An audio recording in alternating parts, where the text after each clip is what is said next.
ಪ್ರೀತಿಯ ನಮಸ್ಕಾರ. ಮುಂಬೈ ವಿಶ್ವವಿದ್ಯಾಲಯ ಕನ್ನಡ ವಿಭಾಗದಲ್ಲಿ ಇವತ್ತೊಂದು ನಮ್ಮೆಲ್ಲರಿಗೂ ಸಂಭ್ರಮದ ಕ್ಷಣ.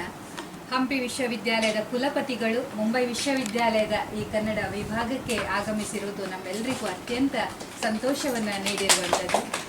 ಸರ್ ತಮ್ಮ ಪ್ರೊಫೆಸರ್ ಡಾಕ್ಟರ್ ಪರಮಶಿವಮೂರ್ತಿ ಅವರು ಇವತ್ತು ಆಗಮಿಸಿರೋದು ನಮಗೆ ಆನಂದವನ್ನು ನೀಡಿದೆ. ತಮ್ಮನ್ನು ಮುಂಬೈ ವಿಶ್ವವಿದ್ಯಾಲಯದ ಪರವಾಗಿ ಕನ್ನಡ ವಿಭಾಗದ ಪರವಾಗಿ ಅತ್ಯಂತ ಗೌರವಪೂರ್ವಕವಾಗಿ ಸ್ವಾಗತಿಸ್ತಾ ಇದ್ದೇವೆ. ಮುಂಬೈ ವಿಶ್ವವಿದ್ಯಾಲಯ ಕನ್ನಡ ವಿಭಾಗ ಅಂತ ಹೇಳಿದ್ರೆ ನಮ್ಮದೊಂದು ಪುಟ್ಟ ಗೂಡು. ಅಲ್ಲಿ ಮಾತ್ರ ಕನ್ನಡದ ಕಲರವ ಸದಾ ಅನವರತ ಇರುವಂಥದ್ದು. ಯಾರೇ ಬರಲಿ, ಮುಂಬೈಗೆ ಬಂದಿದ್ದಾರೆ ಅಂದರೆ ನಾವು ನಮ್ಮ ವಿಭಾಗಕ್ಕೆ ಬಹಳಷ್ಟು ಜನರು ಭೇಟಿಯನ್ನು ನೀಡಿರುವಂಥದ್ದು. ನಾವು ಕೂಡ ಇವತ್ತು ಒಂದು ದೊಡ್ಡ ಕಾರ್ಯಕ್ರಮಕ್ಕೆ ಬಂದವರು ಈ ಪುಟ್ಟ ವಿಭಾಗಕ್ಕೆ ಆಗಮಿಸಿ ನಮ್ಮೆಲ್ಲರನ್ನ ವಿದ್ಯಾರ್ಥಿ ಮಿತ್ರರ ಜೊತೆ ಒಂದು ಸೇರಿರುವಂಥದ್ದು ಖುಷಿಯ ಸಂಗತಿ ಸರ್. ಮುಂಬೈ ವಿಶ್ವವಿದ್ಯಾಲಯ ಕನ್ನಡ ವಿಭಾಗದಲ್ಲಿ ನಮ್ಮಲ್ಲಿ ವಿಶೇಷವಾಗಿ MA PhD ಕೋರ್ಸಿನ ಜೊತೆಯಲ್ಲಿ ಡಿಪ್ಲೊಮಾ ಮತ್ತು ಸರ್ಟಿಫಿಕೇಟ್ ಕೋರ್ಸ್ಗಳು ಕಾರ್ಯನಿರ್ವಹಿಸ್ತಾ ಇದೆ. ಸರ್ಟಿಫಿಕೇಟ್ ಕೋರ್ಸಿಗೆ ನಮ್ಮಲ್ಲಿ ಅತ್ಯಂತ ಒಳ್ಳೆಯ ಸ್ಪಂದನೆ. ನಾನ್ ಕನ್ನಡಿಗಸ್, ಕನ್ನಡ ಬಾರದವರಿಗೆ ಕನ್ನಡದ ದೀಕ್ಷೆಯನ್ನು ಕೊಡುವಂಥ ಒಂದು ಕೆಲಸವನ್ನು ಮರಾಠಿ ನೆಲದಲ್ಲಿ ಈ ಮುಂಬೈ ವಿಶ್ವವಿದ್ಯಾಲಯ ಕನ್ನಡ ವಿಭಾಗ ಮಾಡ್ತಾ ಇದೆ ಅಂತ ತಮ್ಮಲ್ಲಿ ಬಹಳ ಖುಷಿಯಿಂದ ನಾವು ಹಂಚಿಕೊಳ್ಳಿಕ್ಕೆ ಇಷ್ಟಪಡ್ತೇವೆ. ಮತ್ತೊಮ್ಮೆ ತಮ್ಮನ್ನು ಪ್ರೀತಿಯಿಂದ ಸ್ವಾಗತಿಸ್ತಾ ನಾನು ಎಲ್ಲ ವಿದ್ಯಾರ್ಥಿ ಮಿತ್ರರನ್ನು, ನಮ್ಮ ವಿಭಾಗದ ಮುಖ್ಯಸ್ಥರು, ಈ ಒಂದು ವಿಭಾಗವನ್ನು ಬಹಳಷ್ಟು ಚುರುಕಿನಿಂದ, ನಮ್ಮನ್ನು ಕೂಡ ಅಷ್ಟೇ ಚುರುಕಿನಿಂದ ಕೆಲಸ ಮಾಡಿಸ್ತಾ ಕ್ರಿಯಾಶೀಲರಾಗಿ ಕೆಲಸ ಮಾಡುವ ನಮ್ಮ ಪ್ರೀತಿಯ ಗುರುಗಳು, ಮಾರ್ಗದರ್ಶಕರು ಆಗಿರುವಂಥ ಪ್ರೊಫೆಸರ್ JN ಉಪಾಧ್ಯ ಸರ್ ಕೂಡ ಅವರನ್ನು ಪ್ರೀತಿಯಿಂದ ಸ್ವಾಗತಿಸ್ತಾ ಎಲ್ಲ ವಿದ್ಯಾರ್ಥಿ ಮಿತ್ರರನ್ನು ಸ್ವಾಗತಿಸ್ತಾ ಪ್ರಾಸ್ತಾವಿಕ ನುಡಿಗಳೊಂದಿಗೆ ಈ ಕಾರ್ಯಕ್ರಮವನ್ನು ನಾವು ಆರಂಭಿಸಬೇಕು. ಅದರ ಮೊದಲು ಸರ್, ವಿದ್ಯಾರ್ಥಿಗಳ ಒಂದು ಪ್ರಕಟಣೆಯ ಒಂದು ಗಂಟು ನಿಮ್ಮ ಮುಂದೆ ಇದೆ, ಪುಸ್ತಕದ ಗಂಟು. ಅದನ್ನು ಒಮ್ಮೆ ತೆರೆದು ನಮ್ಮ ವಿದ್ಯಾರ್ಥಿಗಳಿಗೆ ನೀವು ಒಂದು ಪ್ರೋತ್ಸಾಹವನ್ನು ನೀಡಬೇಕು ಅಂತ ತಮ್ಮಲ್ಲಿ ವಿನಂತಿಸ್ತಾ ಇದ್ದೇನೆ ಸರ್. ಇದನ್ನು ಹೇಳಿದ್ರೆ ಬರ್ತಾರೆ.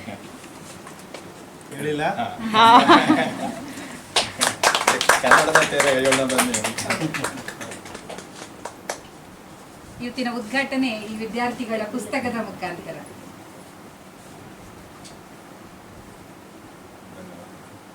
ವಿದ್ಯಾರ್ಥಿಗಳೇ ಬರೆದ ಪುಸ್ತಕಗಳು ಎಲ್ಲವೂ ವಿದ್ಯಾರ್ಥಿಗಳ ಪ್ರಕಟಣೆಗಳು ಸರ್. MA ಇದು ಡೆಸರ್ಟೇಷನ್ಸ್ ಎಲ್ಲವೂ ಬಹುತೇಕ ಇದು MA ಅಲ್ಲ, ಇದು ಅಂಕಣ ಬರಣ. ವಿಶ್ವವಾಣಿಯಲ್ಲಿ ವರ್ಷ ಇದಾಗಿದೆ. ಇದು ಅನಿತಾ ಪೂಜಾರಿ ಉದಯವಾಣಿಯಲ್ಲಿ ಅಂಕಣ ಮುಂಬೈ ಜೀವನಾಡಿ.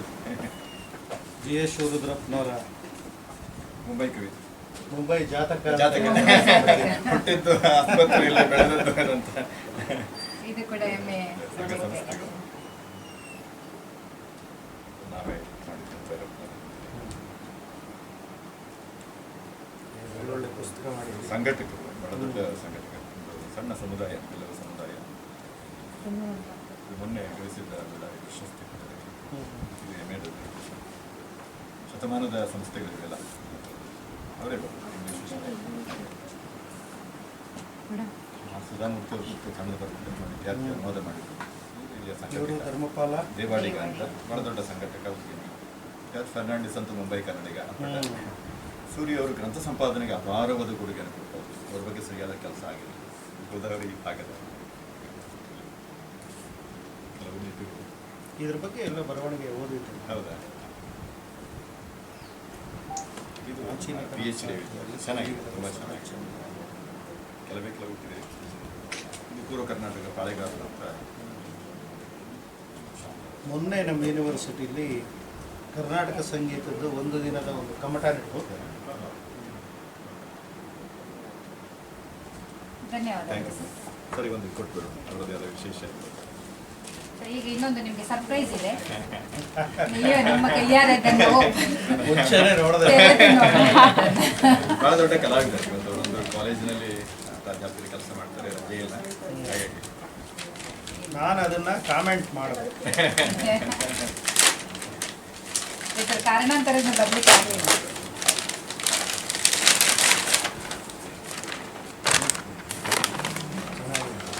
ಆ ಕಡೆ ತೋರಿಸಿ ಸರ್. ಚಿಲಕ ಒಂದು ನಿಮಿಷ ಸರ್, ಒಂದು ನಿಮಿಷ.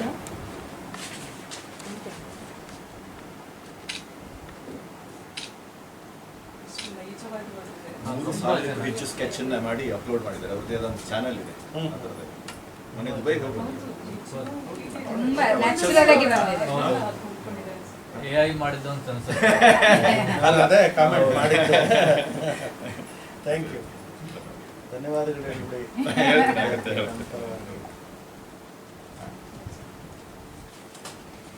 ಸರ್ ಒಂದು ನಿಮಿಷ ಕೂತ್ಕೊಳ್ಳಿ, ಹಾಗೆ ಕೂತ್ಕೊಳ್ಳಿ. ನೀವು ಕೂತ್ಕೊಳ್ಳಿ.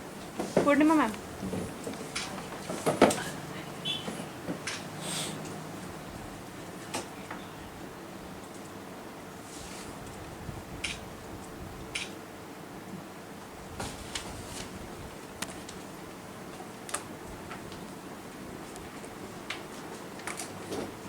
ಸರ್ ಗೌರವ ಮಾಡಿ ಮತ್ತೆ ನೀವು ಪ್ರಾಸ್ತಾವಿಕಕ್ಕೆ ಹೋಗಿ.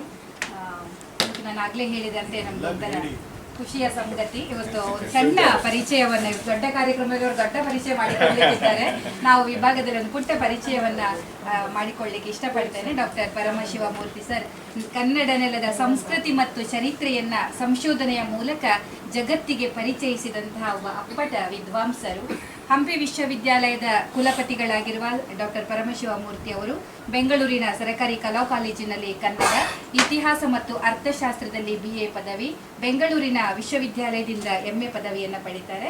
ಅದೇ ರೀತಿ ಕನ್ನಡ ಸಾಹಿತ್ಯ ಪರಿಷತ್ತು ಬೆಂಗಳೂರು ಇಲ್ಲಿ ಶಾಸ್ತ್ರದ ಡಿಪ್ಲೊಮಾ, ಭಾರತ ಶಿಕ್ಷಣ ಸಂಸ್ಥೆ ಬೆಂಗಳೂರಿನಲ್ಲಿ ಕನ್ನಡ ಮತ್ತು ಇತಿಹಾಸ ವಿಷಯದಲ್ಲಿ B.Ed ಪದವಿಯನ್ನು ಪಡೆದವರು. ಕನ್ನಡ ಶಾಸನಗಳ ಶಿಲ್ಪ ಮಹಾಪ್ರಬಂಧ, ನಮ್ಮಲ್ಲಿ ಆ ಪುಸ್ತಕ ಇದು ಬೆಳಗಿಂದ ಬಂದದನ್ನು ಹುಡುಕ್ತಾ ಇದ್ದೇವೆ, ಈ ರಾಶಿಯಲ್ಲಿ ನಮಗೆ ಸಿಗಲಿಲ್ಲ ಅಷ್ಟೇ.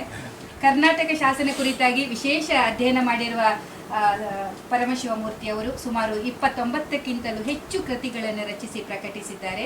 ಬೇಲಿಮಠದ ಶಾಸನ, ನಡುಗಲ್ಲು, ಚೆನ್ನಪ್ಪನ ಹೊಸ ವಿಷಯಗಳು, ಶಾಸನ ಶಿಲ್ಪಗಳು, ಶಿಲ್ಪಕಲಾ ಪ್ರಪಂಚ ಮುಂತಾದವುಗಳು ಪ್ರಮುಖ ಕೃತಿಗಳು. ಕನ್ನಡ ಹಾಗೂ ಇಂಗ್ಲಿಷ್ ಪತ್ರಿಕೆಗಳಲ್ಲಿ ಇವರ ಲೇಖನಗಳು ಪ್ರಕಟವಾಗಿವೆ. ಇವರು ರಾಷ್ಟ್ರ ಮತ್ತು ರಾಜ್ಯ ಮಟ್ಟದಲ್ಲಿ ಸುಮಾರು 52ಕ್ಕಿಂತಲೂ ಹೆಚ್ಚು ಕಡೆಗಳಲ್ಲಿ ವಿಚಾರ ಸಂಕಿರಣಗಳಲ್ಲಿ ಭಾಗವಹಿಸಿರುವುದು ಅಭಿಮಾನದ ಸಂಗತಿ. ಸರ್ ಅವರ ಸಂಶೋಧನಾ ಶಿಸ್ತು ಮತ್ತು ಆಳವಾದ ಅಧ್ಯಯನ ಹೊಸ ತಲೆಮಾರಿನ ಸಂಶೋಧಕರಿಗೆಲ್ಲರೂ ಕೂಡ ಹೆಚ್ಚಿನವರು ಸಂಶೋಧನೆಯಲ್ಲಿ ತೊಡಗಿಕೊಂಡಿರುವವರು ಅವರೆಲ್ಲರಿಗೂ ಕೂಡ ಮಾರ್ಗದರ್ಶಿಯಾಗಿರುವಂಥದ್ದು. ಪ್ರೊಫೆಸರ್ ವಿ ಪರಮೇಶ್ವರ ಮೂರ್ತಿ ಅವರ ಸಾಹಿತ್ಯಿಕ ಸಾಧನೆಗೆ ಅನೇಕ ಪ್ರಶಸ್ತಿ ಪುರಸ್ಕಾರಗಳು ಲಭಿಸಿವೆ. ಕರ್ನಾಟಕ ಸಂಸ್ಕೃತಿ ಸಂಘ ಬೆಂಗಳೂರಿನ ವತಿಯಿಂದ ಸರ್ ಎಂ ವಿಶ್ವೇಶ್ವರಯ್ಯ ಪ್ರಶಸ್ತಿ, ಕರ್ನಾಟಕ ಇತಿಹಾಸ ಅಕಾಡೆಮಿ ಬೆಂಗಳೂರಿನಿಂದ ಡಾಕ್ಟರ್ ಭಾರ ಗೋಪಾಲ ಶಾಸನ ಸಂಜ್ಞಾ ಪ್ರಶಸ್ತಿ, ವನಕಲ್ಲು ಮಠ ನೆಲಮಂಗಲದಿಂದ ಡಾಕ್ಟರ್ ಶ್ರೀ ಶಿವಕುಮಾರ ಸ್ವಾಮಿ ಪ್ರಶಸ್ತಿ, ಕರ್ನಾಟಕ ಇತಿಹಾಸ ಅಕಾಡೆಮಿ ಬೆಂಗಳೂರಿನಿಂದ ಕರ್ನಾಟಕ ಸಾಹಿತ್ಯ ಅಕಾಡೆಮಿ ಪ್ರಶಸ್ತಿಗಳಿಗೆ ಅವರು ಭಾಜನರಾಗಿದ್ದಾರೆ. ಇವತ್ತು ಚೆಂಬೂರು ಕರ್ನಾಟಕ ಸಂಘ ನೀಡುವ ಅತ್ಯುನ್ನತ ಪ್ರಶಸ್ತಿಯಾದಂತಹ ರಾಷ್ಟ್ರೀಯ ಕನ್ನಡ ರತ್ನ ಪ್ರಶಸ್ತಿ ಸ್ವೀಕರಿಸಲಿಕ್ಕೆ ಬಹಳ ದೂರದಿಂದ ಮುಂಬೈಗೆ ಆಗಮಿಸಿದ್ದಾರೆ.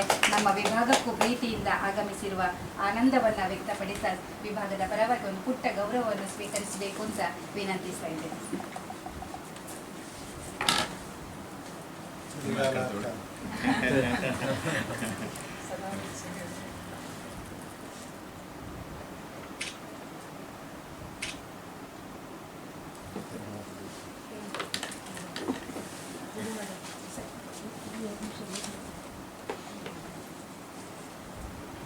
ನಾನೀಗ ವಿಭಾಗದ ಮುಖ್ಯಸ್ಥರು ಪ್ರಾಧ್ಯಾಪಕರು ಆಗಿರುವಂಥ ಪ್ರೊಫೆಸರ್ ಜೆನ್ ಉಪಾಧ್ಯ ಸರ್ ಕೆಲವು ಮಾತುಗಳನ್ನು ಆಡಬೇಕು ಅಂತ ವಿನಂತಿಸ್ತೇನೆ.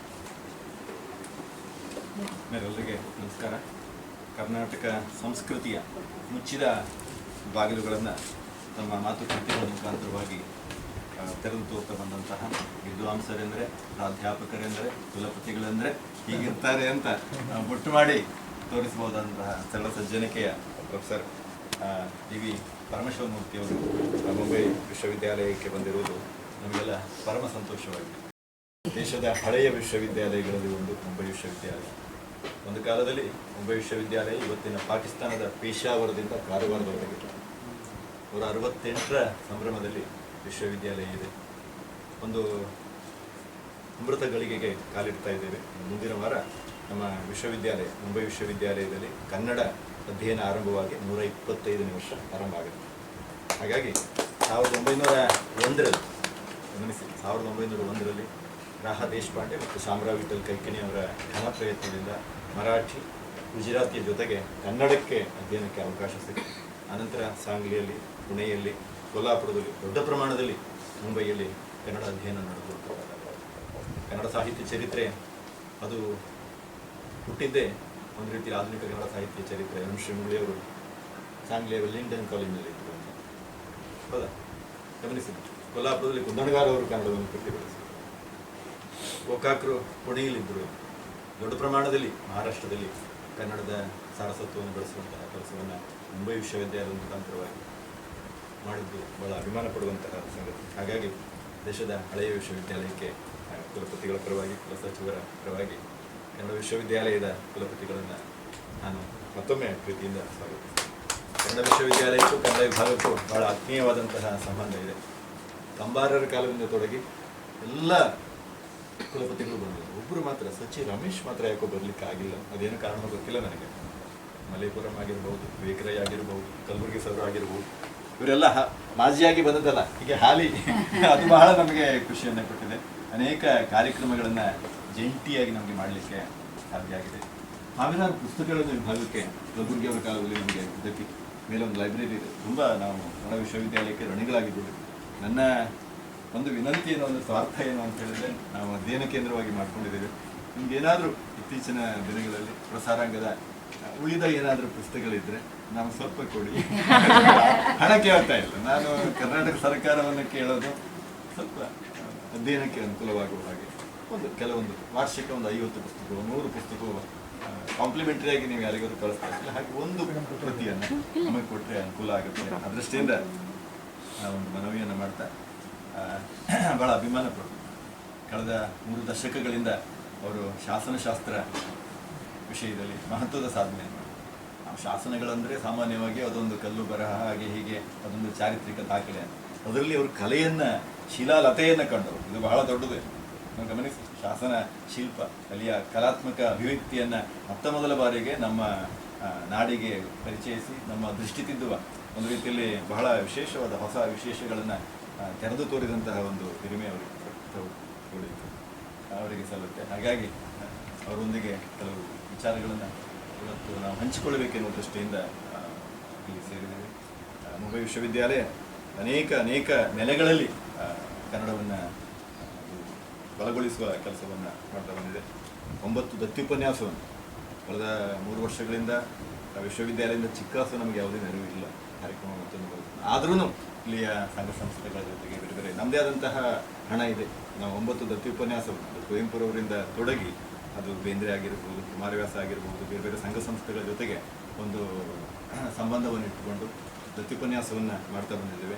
ಬಡ್ಡಿ ಹಣದಲ್ಲಿಯೇ ನಮಗೆ 9 ವರ್ಷಕ್ಕೆ 9 ಕಾರ್ಯಕ್ರಮಗಳನ್ನು ಮಾಡಲಿಕ್ಕೆ ಹಣಕಾಸಿನ ಕೊರತೆ ಇಲ್ಲ. ಆದ್ದರಿಂದ ಏನೇ ಇದ್ರೂ ಕೆಲವು ಮಿತಿಗಳಲ್ಲಿ ವಿಭಾಗ ಕೆಲಸ ಮಾಡ್ತಾನೆ. ವಿಭಾಗದ ಹಿರಿಮೆಯನ್ನು ಹೆಚ್ಚಿಸಿದ್ದು ನಮ್ಮ ವಿಭಾಗದ ವಿದ್ಯಾರ್ಥಿಗಳು. ಪೂರ್ಣಿಮಾ ಶೆಟ್ಟಿ ಹೇಳಿದರೆ ದೊಡ್ಡ ಪ್ರಮಾಣದಲ್ಲಿ ಕನ್ನಡೇತರರು ಕನ್ನಡವನ್ನು ಕಲೀಲಿಕ್ಕೆ ನೋಡಿ. ಇವತ್ತು ಸ್ವಿಟ್ಜರ್ಲ್ಯಾಂಡ್ ವಿಶ್ವವಿದ್ಯಾಲಯದ ವಿದ್ಯಾರ್ಥಿ ನಮ್ಮ ಅಧ್ಯಯನ ಸೇರಿಕೊಂಡ್ರು. ಅವರು ಬಿಲ್ಲವರ ಬಗ್ಗೆ ಅಧ್ಯಯನ ಮಾಡ್ತಾರೆ, ಕನ್ನಡ ಕಲಿಬೇಕು ಅಂತ. ಆ ಥರದಲ್ಲಿ ಅದು ಇಸ್ರೇಲ್ ಇರ್ಬೋದು, ಅಮೇರಿಕಾ ಇರ್ಬೋದು, ಬೇರೆ ಬೇರೆ ರಾಷ್ಟ್ರಗಳ ವಿದ್ಯಾರ್ಥಿಗಳು ಕನ್ನಡವನ್ನು ಅಧ್ಯಯನ ಮಾಡ್ತಾ ಇರ್ಬೋದು. ಇದು ಸಹ ಅಭಿಮಾನ ಪಡುವಂಥ ಸೌಹಾರ್ದದ ನೆಲೆಯಲ್ಲಿ ಬಹುಧರ್ಮಧೇನು ನಿಮಹಕ್ಕೆ ಆಡೊಂಬಲ ಅಂತ ಒಬ್ಬ ಶಾಸನಕಾರ ಕರೀತಾನೆ. ಬಹುಧರ್ಮಧೇನು ಭಾಷಾ ವಿಭಾಗಗಳು ನಮ್ಮಲ್ಲಿ 21 ಭಾಷಾ ವಿಭಾಗ ಬರುವಾಗ ಹೇಳ್ತಾ ಇದ್ದಾನೆ. ಇದು ಬಹಳ ದೊಡ್ಡ ಅಭಿಮಾನ ಪಡುವಂಥ ಒಂದು ಸಂಗತಿ. ಕನ್ನಡವೂ ಅದರಲ್ಲಿ ಸರಿದೊರೆಯಾಗಿ ಕನ್ನಡ ವಿಭಾಗಕ್ಕೆ ವಿಶ್ವವಿದ್ಯಾಲಯ ಸಾಧನೆಯನ್ನು ನೋಡಿ ಎ ಗ್ರೇಡ್ ಕೊಟ್ಟಿದೆ. ಇದು ಸಾಮಾನ್ಯದ ಮಾತಲ್ಲ, ಕೆಲವು ವಿಭಾಗಗಳಿಗೆ ಎ ಗ್ರೇಡ್ ಕೊಟ್ಟಿದೆ. ಅದಕ್ಕೆ ವಿಶೇಷವಾಗಿ ವಿಭಾಗದ ವಿದ್ಯಾರ್ಥಿಗಳ ಸಾಧನೆ, ಪ್ರಕಟಣೆಗಳು, ನಮ್ಮದೇ ಆದಂತಹ ಒಂದು ಯೂಟ್ಯೂಬ್ ಚಾನಲ್. ಯಾವುದೇ ಕಾರ್ಯಕ್ರಮ ನಡೀಲಿ, ಕರೋನೋತ್ತರ ಸಂದರ್ಭದಲ್ಲಿ ಸುಮಾರು 330 ಕಾರ್ಯಕ್ರಮಗಳನ್ನು ಅಪ್ಲೋಡ್ ಮಾಡಿದ್ದೀವಿ. ಇವೆಲ್ಲ ದಾಖಲಾತಿ. ಈ ಭಾಗದ ಇಂಥ ನೆಲದ ಋಣ, ಸಂದ ಕಾಲದ ಋಣವನ್ನು ದಾಖಲಿಸುವ, ಅದು ಕನ್ನಡ ನಾಡಿಗೆ ಪರಿಚಯಿಸುವ ಕೆಲಸವನ್ನು ಭಾಗ ಯಥಾಸಾಧ್ಯ ಎಲ್ಲವೂ ನಾವೇ ಮಾಡಿದ್ದೀವಿ ಅಂತ ಹೇಳಲಿಕ್ಕೆ ಆಗೋದಿಲ್ಲ. ಆದರೆ ಮುಂಬೈ 20 ಲಕ್ಷ ಮುಂಬೈ ಕನ್ನಡಿಗರ ಮುಖವಾಣಿಯಾಗಿ ಭಾಗ ಕೆಲಸ ಮಾಡ್ತಾ ಇದೆ. ಭಾಗದ ವಿದ್ಯಾರ್ಥಿಗಳ ಸಾಧನೆಯಿಂದ ಅದು ಪೂರ್ಣಿಮಾ ಶೆಟ್ಟಿ ತಮ್ಮೆಲ್ಲರ ಒಂದು ಸಹಕಾರವನ್ನು ಅಭಿನಂದಿಸ್ತಾ ಮತ್ತೊಮ್ಮೆ ಪ್ರೀತಿಯಿಂದ ಈ ಒಂದು ಆತ್ಮೀಯ ಸಂವಾದ ಕಾರ್ಯಕ್ರಮಕ್ಕೆ ಸ್ವಾಗತಿಸಿ ನಾನು ಮಾತನಾಡ್ತೇನೆ. ಧನ್ಯವಾದಗಳು ಸರ್. ಬಹುಶಃ ಸರ್ ಮೊದಲಿಗೆ ಬರುವ ಒಂದು ಆಲೋಚನೆ ಇದ್ರೆ ನಾವು ದೊಡ್ಡ ಕಾರ್ಯಕ್ರಮ ಮಾಡ್ಬೋದಾಗಿತ್ತು. ಏನೋ ಇವತ್ತು ಚಾಯ್ ಪೇ ಚರ್ಚೆಯನ್ನು ಹಾಗೆ ಚಹಾದೊಂದಿಗೆ ಸ್ವಲ್ಪ ನಮ್ಮ ಕಾರ್ಯಕ್ರಮಕ್ಕೆ ಬಂದದಲ್ಲ. ಹೌದು, ಚಹಾದೊಂದಿಗೆ ಒಂದಷ್ಟು ನಮ್ಮ ಜೊತೆ ಮಾತನಾಡಲಿಕ್ಕೆ ಒಂದಕ್ಕೋಸ್ಕರ ಅವ್ರ ಪಾಪ ಅಲ್ಲಿಂದ ಇಲ್ಲಿವರೆಗೆ ಬಂದಿರುವಂಥದ್ದು. ಸರ್ ವಿಶೇಷವಾಗಿ ಉಪನ್ಯಾಸ ಅಂತ ನಾವು ಹೇಳುವುದಿಲ್ಲ, ಕೆಲವು ಮಾತುಗಳನ್ನ ನೀವು ನಮ್ಮ ಜೊತೆ ಆಡಬೇಕು ಅಂತ ತಮ್ಮಲ್ಲಿ ಒಂದೆರಡು ಪ್ರಶ್ನೆಗಳಿವೆ, ಉತ್ತರ ಕೊಟ್ಟು ನನ್ನ ಪ್ರಶ್ನೆಗಳಿಗೆ ವಿದ್ಯಾರ್ಥಿಗಳಿಗೆ ಅನುಕೂಲ ಆಗುತ್ತೆ. ಈಗ ನಮ್ಮಲ್ಲಿ ಕಳೆದ 100-150 ವರ್ಷಗಳಿಂದ ಶಾಸನಗಳನ್ನು ಅಧ್ಯಯನ ಮಾಡ್ತಾ ಇದ್ದೀವಿ. ನಿಮಗೆ ಈ ಚಿತ್ರಕಲೆ ಅಲ್ಲಿಯ ಕಲಾತ್ಮಕ ಅಂಶಗಳ ಬಗ್ಗೆ ಗಮನ ಹರಿದದ್ದು ಹೇಗೆ? ನಾವು ಇಲ್ಲಿವರೆಗೆ ಅದನ್ನ ಕಲಾತ್ಮಕವಾಗಿ ನೋಡೇ ಇರಲಿಲ್ಲ. ಇದು ಬಹಳ ಕುತೂಹಲದ ಅಂಶ. ಮತ್ತು ಇವತ್ತು ಎಷ್ಟು ಸಾವಿರ ಶಾಸನಗಳಿವೆ. ನಮ್ಮ ವಿದ್ವಾಂಸರು ಹೇಳ್ತಾರೆ 35, 38, 40 ಹೀಗೆಲ್ಲ ಹೇಳ್ತಾ ಇದ್ದಾರೆ. ನೀವು ಖಚಿತವಾಗಿ ಎಷ್ಟು? ನಮಗೆ ಬಹಳ ಅಭಿಮಾನ, ಯಾಕಂದರೆ ಮರಾಠಿಯಲ್ಲಿ ಸಿಗುವ ಶಾಸನಗಳು ಬರೀ 70 ಅಧಿಕೃತವಾಗಿ ಹೇಳ್ತಾರೆ ಮರಾಠಿ ಶಾಸನಗಳು. ಯಾಕಂದರೆ ಅವರಿಗೆ ಪ್ರಾಚೀನ ಇತಿಹಾಸ ಇದೆ. ಮರಾಠಿಗರಿಗೆ ಅವ್ರದ್ದು ಏನಿದ್ರು ಮರಾಠ ಇತಿಹಾಸದಿಂದ 13ನೇ ಶತಮಾನದ ನಂತರ ಆ ಕಾಲದಲ್ಲಿ ಹೆಚ್ಚು ಕಡಿಮೆ ಸೇವಣರ ಕಾಲದಲ್ಲಿಯೇ ಹುಟ್ಟಿಕೊಂಡ ಶಾಸನಗಳು ಕೆಲವು. ಯಾದವ ಅಂತ ಹೇಳ್ತಾರೆ ಸೇವಣರ ಕಾಲದಲ್ಲಿ ಒಟ್ಟು ಶಾಸನಗಳು ಸಿಕ್ಕಿದೆ 70. ಸಂಸ್ಕೃತದಲ್ಲಿ ಸಿಕ್ಕಿವೆ ಬೇರೆ ಬೇರೆ ಮರಾಠಿಗೆ ಸಂಬಂಧಪಟ್ಟದ್ದು. ಆದರೆ ಹಾಗಿರುವಾಗ ನಾವು ಇಲ್ಲಿ ಮಹಾರಾಷ್ಟ್ರದಲ್ಲಿ ಸುಮಾರು 300ರಷ್ಟು ಕನ್ನಡ ಶಾಸನಗಳು ಸಿಕ್ಕಿವೆ ಅಂತ ಸಿಂಹಪಾಲ ನಮ್ಮದೇ ಅಂತ ಹೇಳಿ ಎದ್ದು ತಟ್ಟಿ ಹೇಳ್ತಾ ಬಂದಿದ್ದೇವೆ. ಅದರಿಂದ ಆ ಒಂದು ಈ ಶಾಸನಗಳ ಬಗ್ಗೆ ಇವತ್ತಿನ ವರ್ತಮಾನದಲ್ಲಿ ಯಾವ ರೀತಿಯ ಅಧ್ಯಯನ, ಅನ್ಯಾನ್ಯ ಶಿಸ್ತುಗಳಲ್ಲಿ ಏನಾದರೂ ಕೆಲಸ ನಡೀತಾ ಇದೆ, ಇದಕ್ಕೆ ಸ್ವಲ್ಪ ಬೆಳಕು ಚೆಲ್ಲಿದ್ದಾರೆ. ಯಾಕಂದರೆ ನನಗೆ ಶಿಲಾಹಾರದ ಬಗ್ಗೆ ಅಧ್ಯಯನ ಮಾಡುವ ವಿದ್ಯಾರ್ಥಿಗಳಿದ್ದಾರೆ ನೋಡಿ. ಅಲ್ಲಿಯೂ ಅಲ್ಲ ಇಲ್ಲಿಯೂ ಅಲ್ಲ, ಅಲ್ಲಿಯೂ ಸಲ್ಲದ ಇಲ್ಲೂ ಸಲ್ಲಿದ, ಯಾರಿಗೂ ಬೇಡದಂಥ ಒಬ್ಬ ಇದಾಗಿಬಿಟ್ಟಿದೆ. 11 ತಲೆಮಾರಿನ ಒಂದು 1000 ವರ್ಷಗಳ ಕಾಲ ಈ ಮಹಾರಾಷ್ಟ್ರದ ಡೆಕ್ಕನ್ ಪ್ರಾಂತದಲ್ಲಿ ಆಳಿದಂತಹ ಶಿಲಾಹಾರರು ಯಾಕೋ ಒಂದು ರೀತಿಯಲ್ಲಿ ಕರ್ನಾಟಕದ ಇತಿಹಾಸದಲ್ಲಿ ಕಾಣೆಯಾಗಿದೆ. ತುಂಬ ಬೇಸರದಾಯಿತು. ಹಾಗಾಗಿ ಆ ಕುರಿತಾಗಿ ಕೆಲವು ವಿಚಾರಗಳನ್ನು ಹಂಚಿಕೊಂಡು ನಮ್ಮ ವಿದ್ಯಾರ್ಥಿಗಳಿಗೆ ಅನುಕೂಲ ಆಗುತ್ತೆ. ಒಂದು ಈ ಶಾಸನ ಕಲೆ, ಅದ್ರ ಬಗ್ಗೆ ನಿಮ್ಮ ಆಸಕ್ತಿಗಳನ್ನು ಹೇಗೆ ನೀವು ಮಾತಾಡಿ ಅದ್ರ ಬಗ್ಗೆ ಉತ್ತರ ಕೊಟ್ಟರೆ ಹೀಗೆ ಅಂತೇನೆ. ನೋಡಿ, ಅವರು ರಾಷ್ಟ್ರಕೂಟರ ಶಾಸನಗಳ ಬಗ್ಗೆ ಅಧ್ಯಯನ ಮಾಡ್ತಾರೆ. ಡೆಕ್ಕನ್ ಕಾಲೇಜ್ ಪುಣೆಯಿಂದ ಬಂದು ಅಭಿಮಾನ ಕೊಟ್ಟರು, ಡಿಪ್ಲೊಮಾ ವಿದ್ಯಾರ್ಥಿ. ಯೋಗಿ ಕೂತ್ಕೊಂಡೆ ಸಂವಾದ ಮನೆ ಆಯ್ತು ವಾತಾವರಣ. ಮೇಷ್ಟ್ರು ಅಂದ್ರೆ ನಿಂತ್ಕೊಂಡು ಇಲ್ಲ ಇಲ್ಲ ಆಗಿಲ್ಲ, ಸ್ವಲ್ಪವೇ ಆತ್ಮೀಯ ಬಳಗ ಅಂತೇಳಿ ಕೂತೆ ಮಾತಾಡ್ತೀನಿ, ಕ್ಷಮಿಸಿ. ವಯಸ್ಸಾಗಿದೆ ನಿಲ್ಲಕ್ಕಾಗಲಿ. ಮೊದಲಿಗೆ ನಾನು ಈ ಮುಂಬೈಗೆ ಅನ್ಯ ಕಾರ್ಯ ನಿಮಿತ್ತ ಬರ್ತೀನಿ ಅಂತ ಗೊತ್ತಾಗಿ ದೂರವಾಣಿ ಮೂಲಕ ನನ್ನನ್ನು ನಮ್ಮ ವಿಭಾಗಕ್ಕೆ ಬರಬೇಕು ಅಂತ ಒಂದು ಆತ್ಮೀಯವಾದಂಥ ಒಂದು ಆಹ್ವಾನವನ್ನು ಕೊಟ್ಟಂಥ ಪ್ರೊಫೆಸರ್ GN ಉಪಾಧ್ಯಾಯ ಅವರಿಗೆ ನಾನು ಮೊದಲಿಗೆ ಹೃತ್ಪೂರ್ವಕವಾಗಿ ಕೃತಜ್ಞತೆಗಳನ್ನು ಸಲ್ಲಿಸ್ತೀನಿ.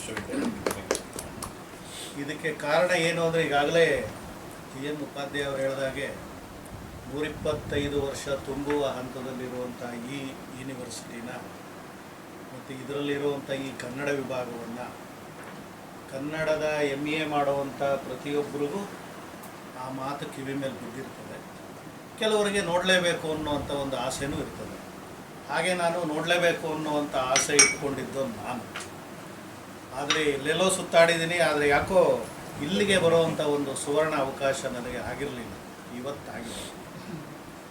ಜೊತೆಗೆ ಮುಂದೆ ಕೂಡಿಸ್ಕೊಂಡು ಆ ಕೆಲಸ ಮಾಡಿದ್ದಾರೆ, ಈ ಕೆಲಸ ಮಾಡಿದ್ದಾರೆ ಅಂತ ಹೊಗಳಿದಾಗ ನಮಗೆ ಹೆಮ್ಮೆಗಿಂತ ಮುಜುಗರ ಜಾಸ್ತಿ ಆಗಲಿಲ್ಲ. ಈ ಮುಜುಗರ ಜಾಸ್ತಿ ಆದಾಗ ಮಾತು ತಡವರಿಸ್ತದೆ.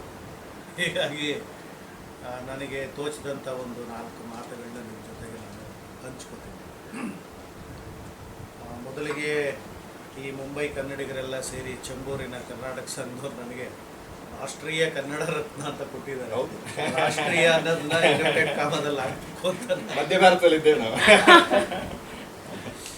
ಅದಕ್ಕೆ ನೀವುಗಳು ಎಲ್ಲ ಕಾರಣರಾಗಿರ್ಬೋದು, ಇಲ್ಲಿರೋ ಎಲ್ಲ ಕನ್ನಡಿಗರು. ಹೀಗಾಗಿ ನಾನು ಎಲ್ರಿಗೂ ಕೃತಜ್ಞತೆ ಸಲ್ಲಿಸ್ತೀನಿ. ನನಗೆ ನಾನು 86ನೇ ಇಸ್ವಿಲಿ ನಾನು ಬೆಂಗಳೂರು ಯೂನಿವರ್ಸಿಟಿಯಲ್ಲಿ ನನ್ನ MA ಮುಗಿಸ್ತೇನೆ. ನಾನು ಮೊದಲನೇ MAಗೆ ಬಂದಾಗಲೇ ನನಗೆ ಅಲ್ಲಿ ಒಂದು ಶ್ರೇಷ್ಠ ಗುರು ಪರಂಪರೆ ಇತ್ತು. Professor GS ಶಿವರುದ್ರಪ್ಪನವರು ಮುಖ್ಯಸ್ಥರಾಗಿದ್ದರು. ಲಕ್ಷ್ಮೀನಾರಾಯಣ ಭಟ್ರು, KM Nagaraju, DR Nagaraju, Bargur, Siddalingaiah, KP Bhat, ಜಯದೇವು, Basavaraj Kalgudi, ಹಾಗೆ ಚಂದ್ರಶೇಖರ್ ಕಂಬಾರು, ವಿದ್ಯಾಶಂಕರ್, ಎಲ್ಲಕ್ಕಿಂತ ಮುಖ್ಯವಾಗಿ ಚಿದಾನಂದ ಮೂರ್ತಿ ಅವರು. ಇದು ದೊಡ್ಡ ಪರಂಪರೆ. ನಾವು ದಿನ ಬೆಳಗ್ಗೆ ಎದ್ದು ಅವರ ಜೊತೆ ಒಡನಾಟ ಮಾಡ್ತಾ ಇದ್ದೋ. ಮೊದಲನೇ MAಯಲ್ಲಿದ್ದಾಗಲೇ ಚಿದಾನಂದ ಮೂರ್ತಿಯವರು ನಮ್ಮನ್ನೆಲ್ಲ ಅವರ ಒಂದು ಸಂಶೋಧನೆಯ ಒಂದು ಯಾವುದೋ ಒಂದು ಅಂಶ ಹುಡುಕೋದಕ್ಕೆ ಮಾಗಡಿ ಹತ್ರ ಕಲ್ಯ ಅನ್ನೋ ಒಂದು ಊರಿಗೆ ಕರ್ಕೊಂಡು ಹೋಗಿದ್ದರು. ಆ ಕಲ್ಯ ಅನ್ನೋದು ಬೌದ್ಧರ ಕಾಲದಲ್ಲಿ ಕಲಾವತಿ ಪಟ್ಟಣ ಆಗಿತ್ತು ಅಂತೇಳಿ ಅವರೊಂದು ಸಂಶೋಧನೆ ಮಾಡಿದರು. ಮತ್ತು ಕಲ್ಯ ಇವಾಗಲೂ ಯಾಕೆ ತುಂಬ ಹೆಸರನ್ನು ಪಡೆದಿದೆ ಅಂದರೆ, ಕನ್ನಡದಲ್ಲಿ ಹರಿಹರ ಹೇಗೋ ತೆಲುಗಿನಲ್ಲಿ ಪಾಲ್ಕುರಿಕೆ ಸೋಮನಾಥ ಹಾಗೆ. ಕನ್ನಡದಲ್ಲಿ ಒಂದು ದೊಡ್ಡ ಪರಂಪರೆಯನ್ನು ಹುಟ್ಟಾಕಿದಾಗೆ ಒಂದು ತೆಲುಗಿನಲ್ಲಿ ಹುಟ್ಟಾಕ್ತಾರೆ. ಮತ್ತು ಬಸವಣ್ಣನವರ ಕಥೆಯನ್ನು ಇಡೀ ಭಾರತದಲ್ಲೇ ಮೊಟ್ಟ ಮೊದಲಿಗೆ ಬರೆದವನು ತೆಲುಗಿನಲ್ಲಿ ಪಾಲ್ಕುರಿಕೆ ಸೋಮನಾಥ. ಆಮೇಲೆ ಅದನ್ನು ಭೀಮಕವಿ ಕನ್ನಡಕ್ಕೆ ತಂದ. ಆ ಪಾಲ್ಕುರಿಕೆ ಸೋಮನಾಥನ ಅಂತ್ಯ ಆಗಿದ್ದು ಕಲ್ಯ ಒಳಗೆ. ಹೀಗಾಗಿ ಆ ಒಂದು ಕೆಲವು ವಿಚಾರಗಳನ್ನು ನೋಡೋಣ ನಡೀರಿ ಅಂತ ನಮ್ಮನ್ನೆಲ್ಲ ಕರ್ಕೊಂಡು ಹೋಗಿದ್ದು. ಹೀಗಾಗಿ ನಾನು ಚಿದಾನಂದ ಮೂರ್ತಿಯವರ ಪ್ರೇರಣೆಯಿಂದ ಈ ಶಾಸನ ಕ್ಷೇತ್ರಕ್ಕೆ ಗುರುವಾಗಿ ಆಯಿತು. ಅವತ್ತು ಚಿದಾನಂದ ಮೂರ್ತಿಯವರು ಕಲ್ಯ ಗ್ರಾಮದ ಒಂದು ಹೊಲದಲ್ಲಿ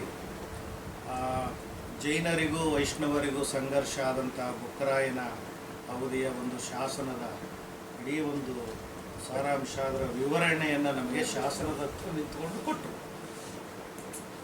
ಅದು ನಮ್ಮ ಮೇಲೆ ದೊಡ್ಡ ಪ್ರಭಾವ ಬೀರಿ. ಇರೋದು ಇಷ್ಟು ಕಲ್ಲು, ಅದರೊಳಗಡೆ ಅಕ್ಷರ ಏನಿದೆ ಅಂತಲೂ ಸರಿಯಾಗಿ ಗೊತ್ತಾಗ್ತಾ ಇಲ್ಲ, ಇಷ್ಟೆಲ್ಲ ವಿಷಯ ಇದೆಯಾ ಅದರಲ್ಲಿ ಅಂತೇಳಿ ಕುತೂಹಲ ತಗೊಂಡು, ಸರ್ ಇದನ್ನು ನಾವು ಓದೋದು ಕಲಿಬೇಕಲ್ಲ ಸರ್. ಬೆಂಗಳೂರು ಯೂನಿವರ್ಸಿಟಿಲಿ ಅವಾಗ ಶಾಸನ ಓದುವುದನ್ನು ಕಲಿಸ್ತಾ ಇರಲಿಲ್ಲ. ನಿಮ್ಗೆ ಗೊತ್ತು, ಆ ಕಾಲಕ್ಕೆ ಬೆಂಗಳೂರು ಯೂನಿವರ್ಸಿಟಿ ಒಂದು ವಿಧದಲ್ಲಿ ವಿಮರ್ಶಾ ಕ್ಷೇತ್ರದಲ್ಲಿ, ಅದರಲ್ಲೂ ಅನ್ವಯಿಕ ವಿಮರ್ಶಾ ಕ್ಷೇತ್ರದಲ್ಲಿ ಮತ್ತು ಸ್ವಲ್ಪ ಪ್ರಗತಿಪರ ಚಿಂತನೆಯಲ್ಲಿ ತುಂಬ ಮುಂದಿದೆ ಅನ್ನೋ ಒಂದು ಹೆಗ್ಗಳಿಕೆ ಅವಾಗಿತ್ತು. ನಾವು ಓದೋ ಕಾಲಕ್ಕೆ 3 ವಿಶ್ವವಿದ್ಯಾಲಯ ಹೆಸರನ್ನು ಪಡೆದಿತ್ತು. ಬೆಂಗಳೂರು ಯೂನಿವರ್ಸಿಟಿ ಆ ರೀತಿ ಪ್ರಗತಿಪರ ಚಿಂತನೆ, ಆಧುನಿಕ ಸಾಹಿತ್ಯಕ್ಕೆ ಮೀಸಲು. ಮೈಸೂರು ಯೂನಿವರ್ಸಿಟಿ ಪ್ರಾಚೀನ ಕನ್ನಡ ಸಾಹಿತ್ಯಕ್ಕೆ ಮೀಸಲು. ಧಾರವಾಡ ಯೂನಿವರ್ಸಿಟಿ ವಚನ ಸಾಹಿತ್ಯಕ್ಕೆ ಮೀಸಲು ಅಂತ ಇತ್ತವ. ಹಾಗೆ ಇತ್ತದು ಕೂಡ. ಹಂಗೆ ಮಾಡಿದ್ದಕ್ಕೆ ಆ ಕ್ಷೇತ್ರದಲ್ಲಿ ದೊಡ್ಡ ಕೆಲಸ ಮಾಡೋದಕ್ಕೆ ಸಾಧನೆ ಆಯಿತು. ಆವಾಗ ಚಿದಾನಂದ ಮೂರ್ತಿಯವರು ಏನು ಮಾಡಿದ್ರು, ನಮ್ಮ ಕ್ಲಾಸ್ಗಳಲ್ಲಿ ಓದೋದೆಲ್ಲ ಹೇಳ್ಕೊಡೋದಕ್ಕೆ ಸಿಲೆಬಸ್ಸಲ್ಲಿ ಇಲ್ಲಪ್ಪ, ಇದೆ ಆದರೆ ಅಷ್ಟೆಲ್ಲ ಹೇಳ್ಕೊಡೋಕ್ಕಾಗಲ್ಲ. ನೀನು ಕನ್ನಡ ಸಾಹಿತ್ಯ ಪರಿಷತ್ತಲ್ಲಿ ದಿನ ಬಿಟ್ಟು ದಿನ ಈ ಥರ ತರಗತಿ ನಡೆಸ್ತಾರೆ, ಸಂಜೆ ಹೊತ್ತು ನೀನು ಸೇರ್ಕೋಬೇಕಾದಲ್ಲಿ. ಅವತ್ತು ಮಾರನೇ ದಿನವೇ ಕನ್ನಡ ಸಾಹಿತ್ಯ ಪರಿಷತ್ಗೆ ಹೋಗಿ ಕ್ಲಾಸಿಗೆ ಸೇರ್ಕೊಂಡು ಅಲ್ಲಿ Deverakonda Reddy, Lakshmi Telagavi, KR Ganesh, PV Krishnamurthy ಇಂಥವರೆಲ್ಲ, HS Gopal Rao ಇವರೆಲ್ಲ ನಮಗೆ ಶಾಸನಶಾಸ್ತ್ರ ಕಲಿಸ್ಕೊಟ್ರು. ಆ ಶಾಸನಶಾಸ್ತ್ರ ಕಲಿಯೋದು ಮತ್ತು ನಾನು MA ಮುಗಿಯೋದು ಒಟ್ಟೊಟ್ಟಿಗೆ ಆದ್ದರಿಂದ ನನಗೆ ಕನಸೇನು, ಚಿದಾನಂದ ಮೂರ್ತಿ ಥರ ಕನ್ನಡ ಶಾಸನಗಳ ಸಾಂಸ್ಕೃತಿಕ ಅಧ್ಯಯನದ ಥರ ನಾನೊಂದು ಮಹತ್ವವಾದ ಕೆಲಸ ಮಾಡಬೇಕು ಅಂತ ಒಂದು ಹುಚ್ಚು. ಮೆಸ್ ಹತ್ರನೇ ಹೋದೆ, ಸರ್ ನೀವು ಶಾಸನ ಪಾಠದ ಮೇಲೆ ಮಾಡಿದ್ದೀರಿ, ನಾನು ಶಿಲ್ಪದ ಮೇಲೆ ಏನಾದರೂ ಮಾಡ್ಬೋದಾ ಸರ್ ಅಂತ. ಅವ್ರು 1 ನಿಮಿಷ ಸುಮ್ಮನಿತ್ತು, ಅಗತ್ಯವಾಗಿ ಮಾಡ್ಬೋದು. ಹಾಗೆ ಒಂಥರ ಪರಮ ನೋಡಿಸ್ತಾರೆ, ಅಗತ್ಯವಾಗಿ ಮಾಡ್ಬೋದು, ಮಾಡು ಸರ್, ನೀವೇ ಗೈಡಾಗಿ ಇಲ್ಲ, ನಾನು ನನ್ನ ಚಳುವಳಿಯಲ್ಲಿ ನಾನು ಯಶಸ್ಸು ಕಾಣ್ತಾ ಇಲ್ಲ, ನಾನು ಸ್ವಯಂ ನಿವೃತ್ತಿ ತೊಗೊಳ್ಳಾಗ್ತಿದ್ದೀನಿ, ನಾನು ನಿಮಗೆ ಬೇರೆ ಒಳ್ಳೆ ಗೈಡ್ ಕೊಡ್ತೀನಿ ಅಂತೇಳಿ ವಿದ್ಯಾಶಂಕರ್ ಅವ್ರನ್ನ ತಗೋ ಅಂತೇಳಿ ಅವಾಗ ವಿದ್ಯಾಶಂಕರ್ ಅವ್ರನ್ನ ಸೂಚಿಸಿ ನಾನು ವಿದ್ಯಾಶಂಕರ್ ಅವರ ಗೈಡಲ್ಲಿ PhD ಶುರು ಮಾಡಿದೆ. ನಾನು ಬಾಹ್ಯ ವಿದ್ಯಾರ್ಥಿಯಾಗಿ ಶುರು ಮಾಡಿದ್ದೆ. ಹೀಗಾಗಿ ಸುಮಾರು 6 ವರ್ಷ ಆದರೂ ಏನೂ ಸರಿಯಾಗಿ ಇನ್ನೂ ಫೀಲ್ಡ್ ವರ್ಕೆ ಮುಂದಿರಲಿಲ್ಲ. ಈ ಮಧ್ಯೆ ಹೊಟ್ಟೆಪಾಡು ಒಂದು ಇರ್ತದಲ್ಲ, ಹೀಗಾಗಿ ಬೇರೆ ಬೇರೆ ಊರುಗಳಲ್ಲಿ ಕೆಲಸ ಮಾಡಿಕೊಂಡು, ಪ್ರೈಮರಿ ಸ್ಕೂಲ್ಗಳಲ್ಲಿ, ಹೈಸ್ಕೂಲ್ಗಳಲ್ಲೆಲ್ಲ ಕೆಲಸ ಮಾಡಿಕೊಂಡು, ಕೊನೆಗೆ ಗುಡಿಬಂಡೆ ಅಮೇರಿಕನ್ ಫ್ರೆಂಡ್ಶಿಪ್ ಸ್ಕೂಲ್ ಅಂತ ಒಂದು ಗುಡಿಬಂಡೆಯಿದೆ, ಅಲ್ಲಿ UKG ಇಂದ PG ವರೆಗೂ ಪಾಠ ಮಾಡಿದ್ದೆ, ಅನುಭವ ನನಗಿದೆ. ಸರಿ, ಅಲ್ಲಿ ಮಾಡೋ ಅಷ್ಟೊತ್ತಿಗೆ ನಾನು UGCಯ JRF ಪರೀಕ್ಷೆ ತೊಗೊಂಡಿದ್ದೆ. ಅಲ್ಲಿವರೆಗೆ UGC ನೆಟ್ ಅಂತ ಮಾಡ್ತಾಯಿತ್ತು, ಆ ಫಸ್ಟ್ ಬ್ಯಾಚು JRF ಅಂತ ಮಾಡ್ತಿತ್ತು. ನನ್ನ ಪುಣ್ಯ JRFಲ್ಲಿ ನಾನು ಪಾಸಾದೆ. ಆವಾಗ ಡಾಕ್ಟರ್ DM ನಂಜುಂಡಪ್ಪ ಅಂತೇಳಿ ಬೆಂಗಳೂರು ಯೂನಿವರ್ಸಿಟಿ BC ಆಗಿದ್ರು, ಒಳ್ಳೆ ಆರ್ಥಿಕ ತಜ್ಞರವರು. ಅವರೇನು ಮಾಡಿದ್ರು, ಯಾವುದೇ ಇಂಟರ್ವ್ಯೂ ಇಲ್ದಿರ ಸೂಪರ್ ನ್ಯೂಮರರಿ ಬೇಸಿಸಲ್ಲಿ ಯಾರ್ಯಾರು ರಿಜಿಸ್ಟರ್ ಮಾಡಿಸಿದ್ದೀರಿ ನೇರವಾಗಿ ಬಂದು ನೀವು ಸಂಶೋಧನಾ ವಿದ್ಯಾರ್ಥಿಗಳಾಗ್ಬೋದು ಅಂತ ಆದೇಶ ಕಳಿಸಿದ್ರು. ಕೆಲಸ ಮಾಡೋದು ಬಿಟ್ಟು ನಾನು ಓಡೋಗಿ ಬೆಂಗಳೂರು ಯೂನಿವರ್ಸಿಟಿಗೆ ಸೇರಿಕೊಂಡು ನನ್ನ ಈ PhD ಪದವಿನ ಕನ್ನಡ ಶಾಸನ ಶಿಲ್ಪ ಒಂದು ಅಧ್ಯಯನ ಅಂತ ನಾನು ಮುಗಿಸಿದೆ. ಇದು ಆ ವಿಷಯಕ್ಕೆ ನಾನು ಏನು ನ್ಯಾಯ ಒದಗಿಸಿದ್ದೀನೋ ನಾನು ಕಾಣೆ, ಆದರೆ ಅದು ನನಗೆ ಬಹಳ ದೊಡ್ಡ ಒಂದು ಕೊಡುಗೆಯನ್ನು ಕೊಟ್ಟಂತಾಯಿತು.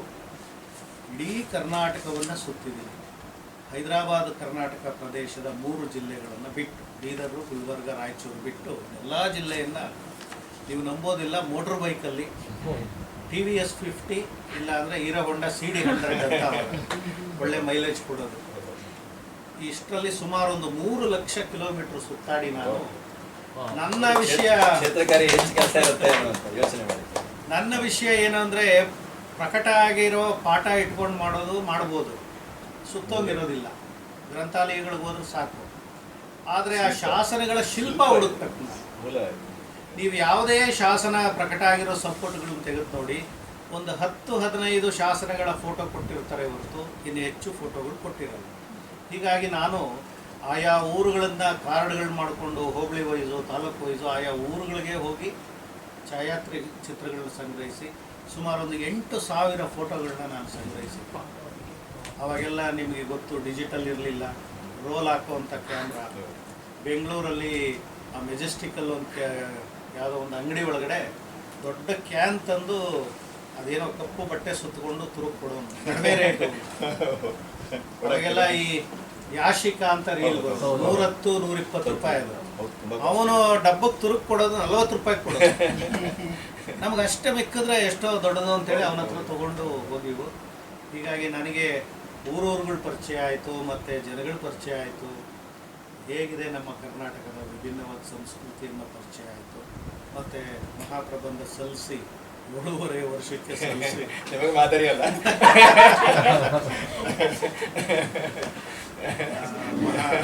ಅವಾರ್ಡ್ ಆಯಿತು. ಈ ನಡುವೆ ಹಂಪ ನಾಗರಾಜ ಇವರು ಕೂಡ ನನಗೆ ಮೇಷ್ಟ್ರಾಗಿದ್ದರು, ಸಿ ವೀರಣ್ಣವ್ರ ಮೇಷ್ಟ್ರಾಗಿದ್ದರು. ನಾನು ಒದ್ದಾಡ್ತಾ ಇದ್ದಂತೆ ಆಮೇಲೆ ಎಲ್ಲರೂ ಬಂದವರು ಬೆಂಗಳೂರು ವಿಶ್ವವಿದ್ಯಾಲಯದ ಪರಂಪರೆ.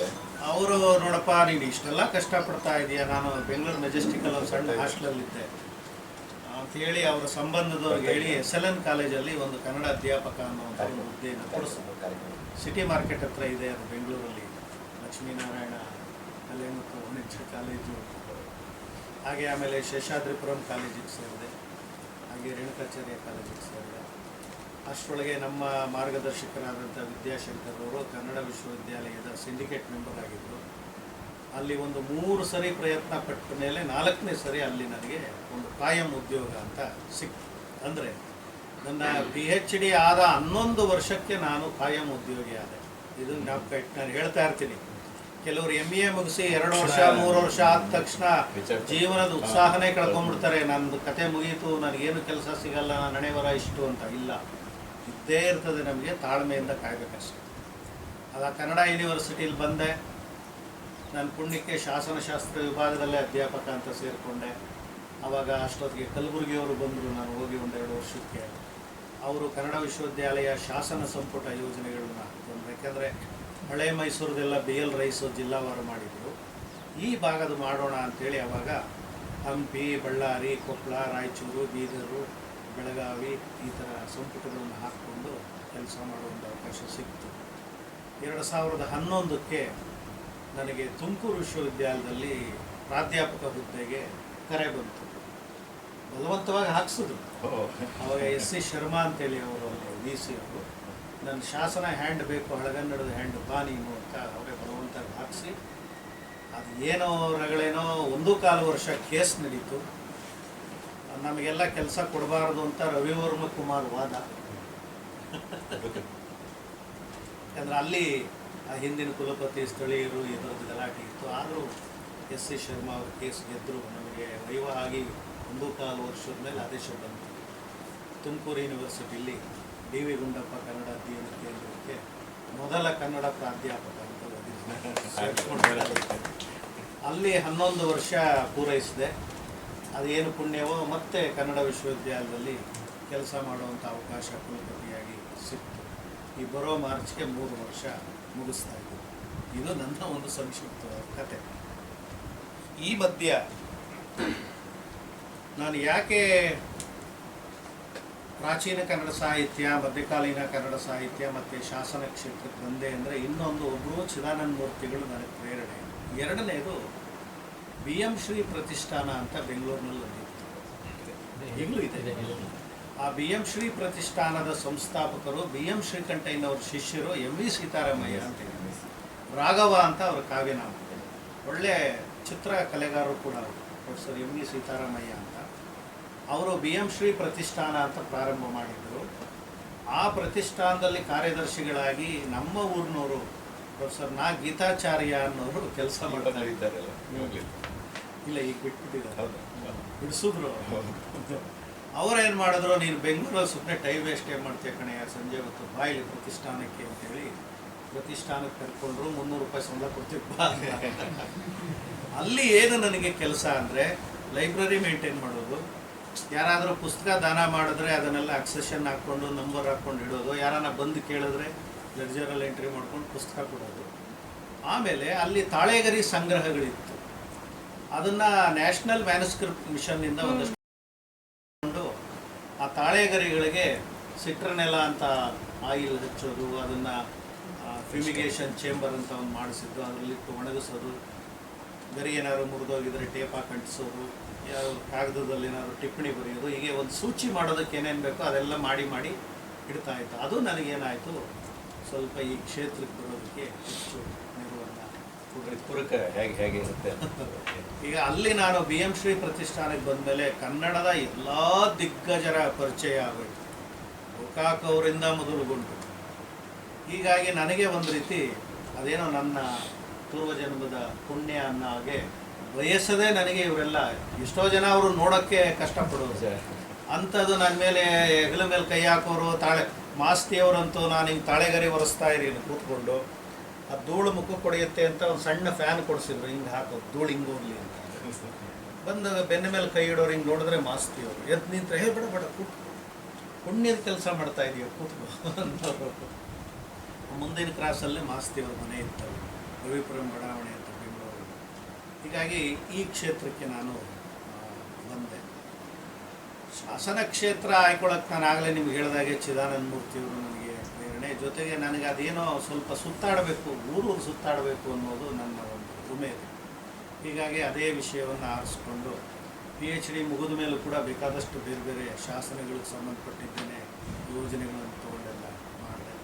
ಕನ್ನಡ ವಿಶ್ವವಿದ್ಯಾಲಯ ಇತ್ತೀಚಿನ ಅತ್ಯಂತ ಮಹತ್ವದ ಒಂದು ಗ್ರಂಥ ಇದು ಲಕ್ಕಣ ದಂಡೇಶನ ಚಿಂತಾಮಣಿ, ಅತ್ಯಂತ ಮಹತ್ವದ ಕನ್ನಡದ ಅನರ್ಘ್ಯ ರತ್ನ ಅಂತ. ಇದು ಸಹ ಹಸ್ತಪ್ರತಿಯಲ್ಲಿದ್ದದನ್ನು ಕನ್ನಡಕ್ಕೆ ತರುವ ಮಾದರಿ ಏನಿದೆಯಲ್ಲ, ಒಂದು ಮಾದರಿ ಪ್ರಯತ್ನ. ಇಷ್ಟೆಲ್ಲ ಕೆಲಸ ಮಾಡಲಿಕ್ಕೆ 3 ವರ್ಷ ತಗೊಂಡೆ ಅಂತ 300 ಪುಟ ಪ್ರಸ್ತಾವನೆ ಆಗತ್ತೆ ನೋಡ್ತಾರೆ ಸರ್ ಒಮ್ಮೆ ಇಟ್ಕೊಳ್ಳಿ. ಆಗತ್ತೆ ಸರ್. ಒಂದು ನಿಮಿಷ ತೊಂದರೆ ಕೊಡ್ತಾ ಇದ್ದೀನಿ. ವಿಶ್ವವಿದ್ಯಾಲಯ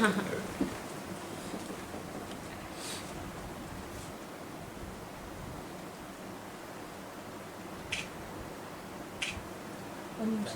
ಗ್ರಂಥ ಸಂಪಾದನಾ ಕ್ಷೇತ್ರಕ್ಕೆ ಮೌಲಿಕವಾದಂತಹ ಒಂದು ಸರ್, ಸಾಮಾನ್ಯದ ಸರ್. ಮಾತಲ್ಲ.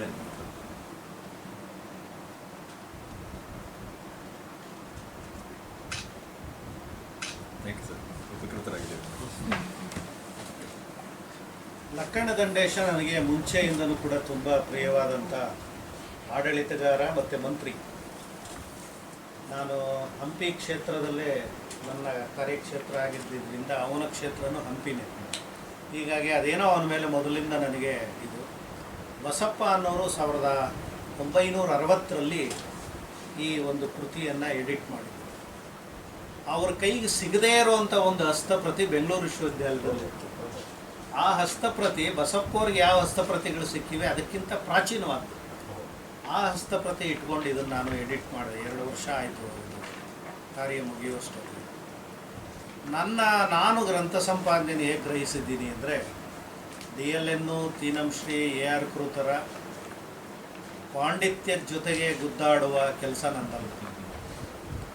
ನನ್ನ ಕೆಲಸ ಏನು ಅಂದರೆ ಆ ಕೃತಿ ಈಗಿನ ಕಾಲಕ್ಕೆ ಸಾಂಸ್ಕೃತಿಕವಾಗಿ ಮತ್ತು ಬೇರೆ ಬೇರೆ ವಿಷಯಗಳಿಂದ ಹೇಗೆ ನಮಗೆ ಅದು ಇವತ್ತಿಗೆ ಒದಗುತ್ತೆ ಅನ್ನೋದನ್ನು ನಾನು ಆ ರೀತಿ ಹಳಗನ್ನಡದ ಕೃತಿಗಳನ್ನು ಗ್ರಹಿಸೋನು. ಅದಕ್ಕೆ ನನಗೆ ಸ್ಫೂರ್ತಿ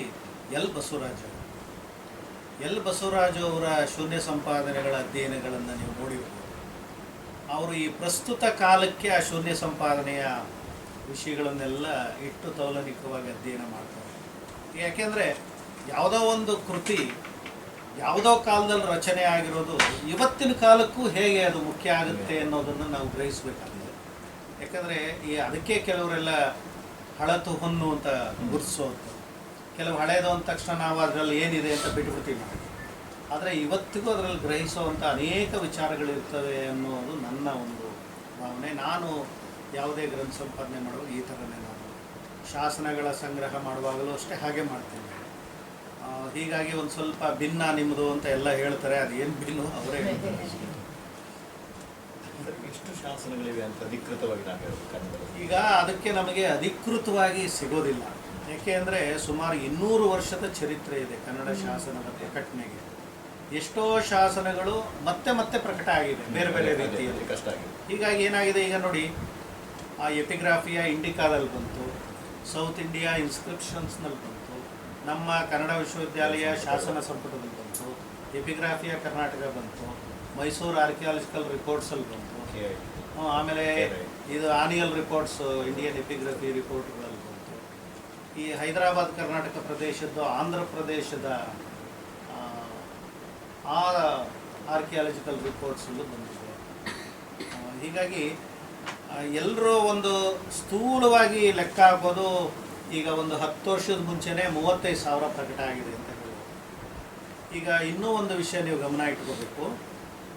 ಇತ್ತೀಚೆಗೆ ಅಂದರೆ ಈಗ ಒಂದು 10 ವರ್ಷದಿಂದ ಈಚೆಗೆ ಪ್ರತಿದಿನ 2-3 ಆದರೂ ಅಪ್ರಕಟಿತ ಶಾಸನಗಳು ಮಾಧ್ಯಮಗಳಲ್ಲಿ ಬರ್ತವೆ.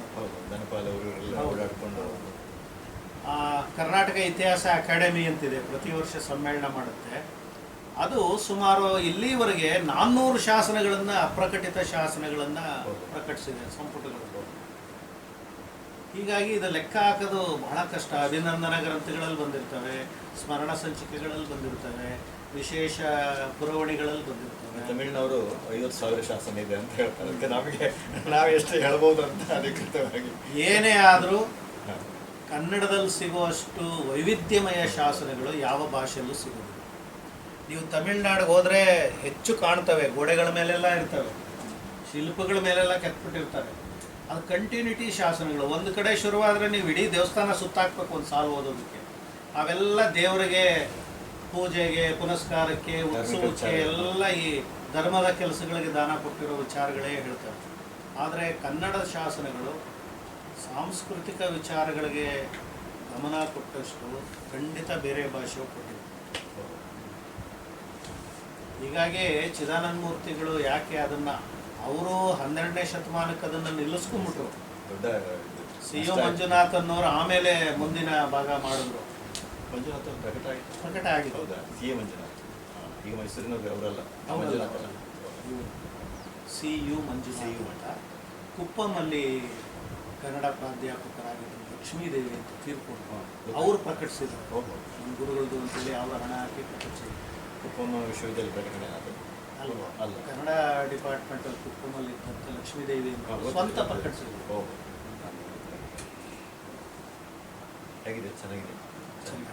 ಚೆನ್ನಾಗಿ ಮುಂದುವರೆದ ಚೀಮು ಅದು ಅಷ್ಟು ಅದರ ಇದನ್ನು ಕಾಣಕ್ಕಾಗಲ್ಲ, ಪರವಾಗಿಲ್ಲ. ಎಲ್ಲಿವರೆಗೆ ತೊಗೊಂಡಿದ್ದಾರೆ ಅವರು? ಎಲ್ಲಿವರೆಗೆ? 17ನೇ ಶತಮಾನಗಳು ವರ್ಷನ್ ಎಲ್ಲ ಉಂಟು ಈ ಥರ?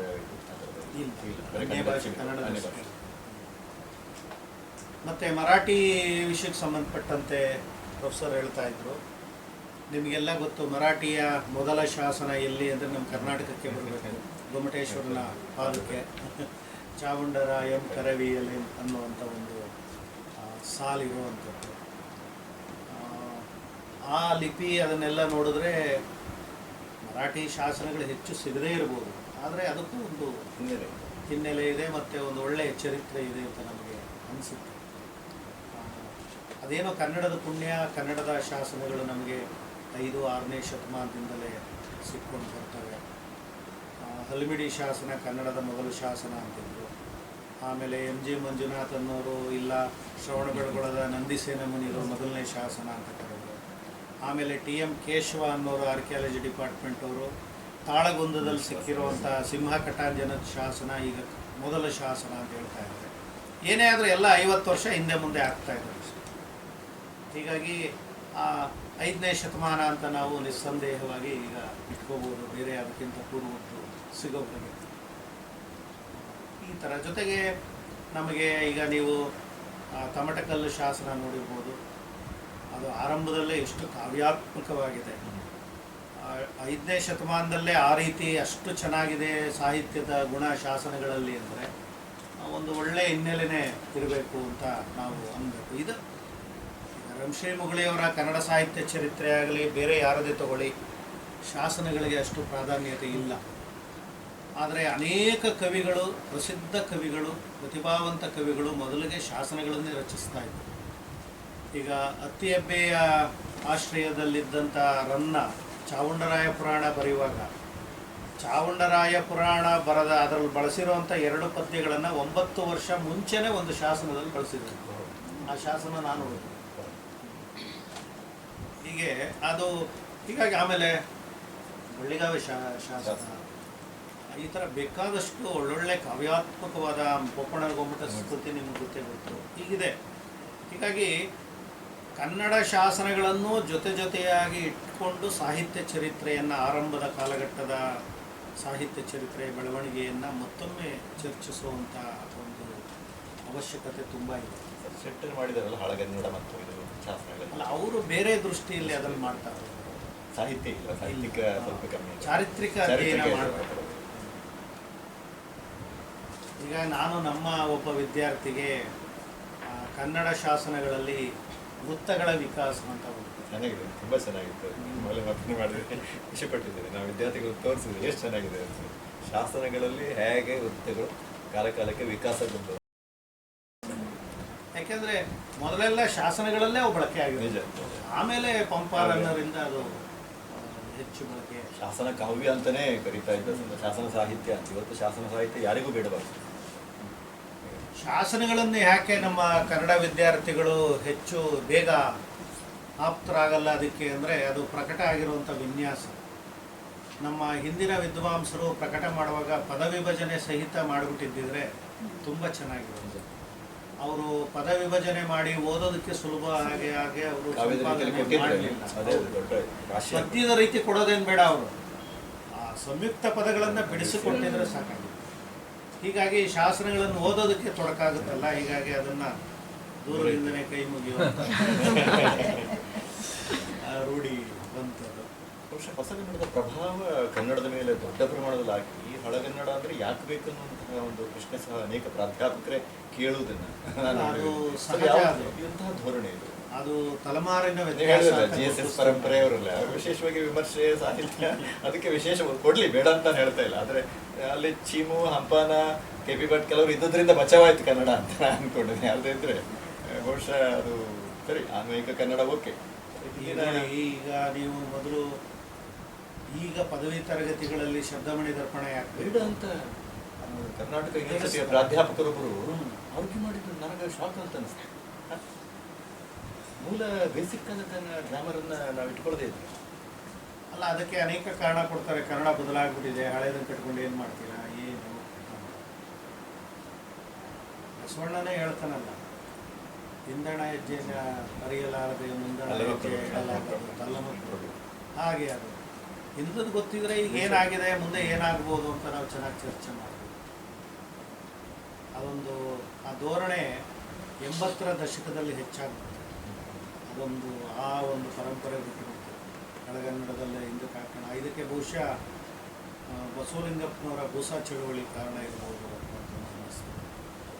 ಅವರು ಕನ್ನಡ ಸಾಹಿತ್ಯದಲ್ಲಿ ಏನೂ ಇಲ್ಲ, ಇದೆಲ್ಲ ಬೂಸ ಅಂತ ಹೇಳಿ ಎಲ್ಲವನ್ನು ತಿರಸ್ಕರಿಸಿ ಅಂತ ಹೊರಟಾಗ ಅನೇಕ ಜನ ಮೇಷ್ಟ್ರುಗಳು ಕೆಲವರು ಈ ಕಡೆಗೆ ತಿರುಗಿ. ಹೀಗಾಗಿ ಒಂದು ಗುಂಪು ಇಲ್ಲ ಇಡಬೇಕು ಅನ್ನೋದು, ಇಡೋಣ ಅಂದ್ರೂ ಸ್ವಲ್ಪ ಸರಳವಾಗಿದ್ದಿಡಿ ಅನ್ನೋದು, ಈ ಥರ ರಾಜಿ ಮಾಡ್ಕೊಳ್ಳುವಂಥ ಹೀಗಾಗಿ ಅದು ಏನು ಮಾಡೋಕ್ಕಾಗಲ್ಲ. ಮುಂದೆ ಇನ್ನೂ ಯಾವ್ಯಾವ ಹಂತಕ್ಕೆ ಹೋಗುತ್ತೋ ಹೇಳೋಕ್ಕಾಗಲ್ಲ. ಈಗ ನಾವು ಜೋಶಿಯವರು ಮಾತಾಡ್ತಿದ್ರು, ಅವರು ಹೇಳ್ತಾ ಇದ್ರು ಈ ಮುಂದೆ ಕನ್ನಡ ಯಾವ್ಯಾವ ರೀತಿ ಹೋಗುತ್ತದೋ.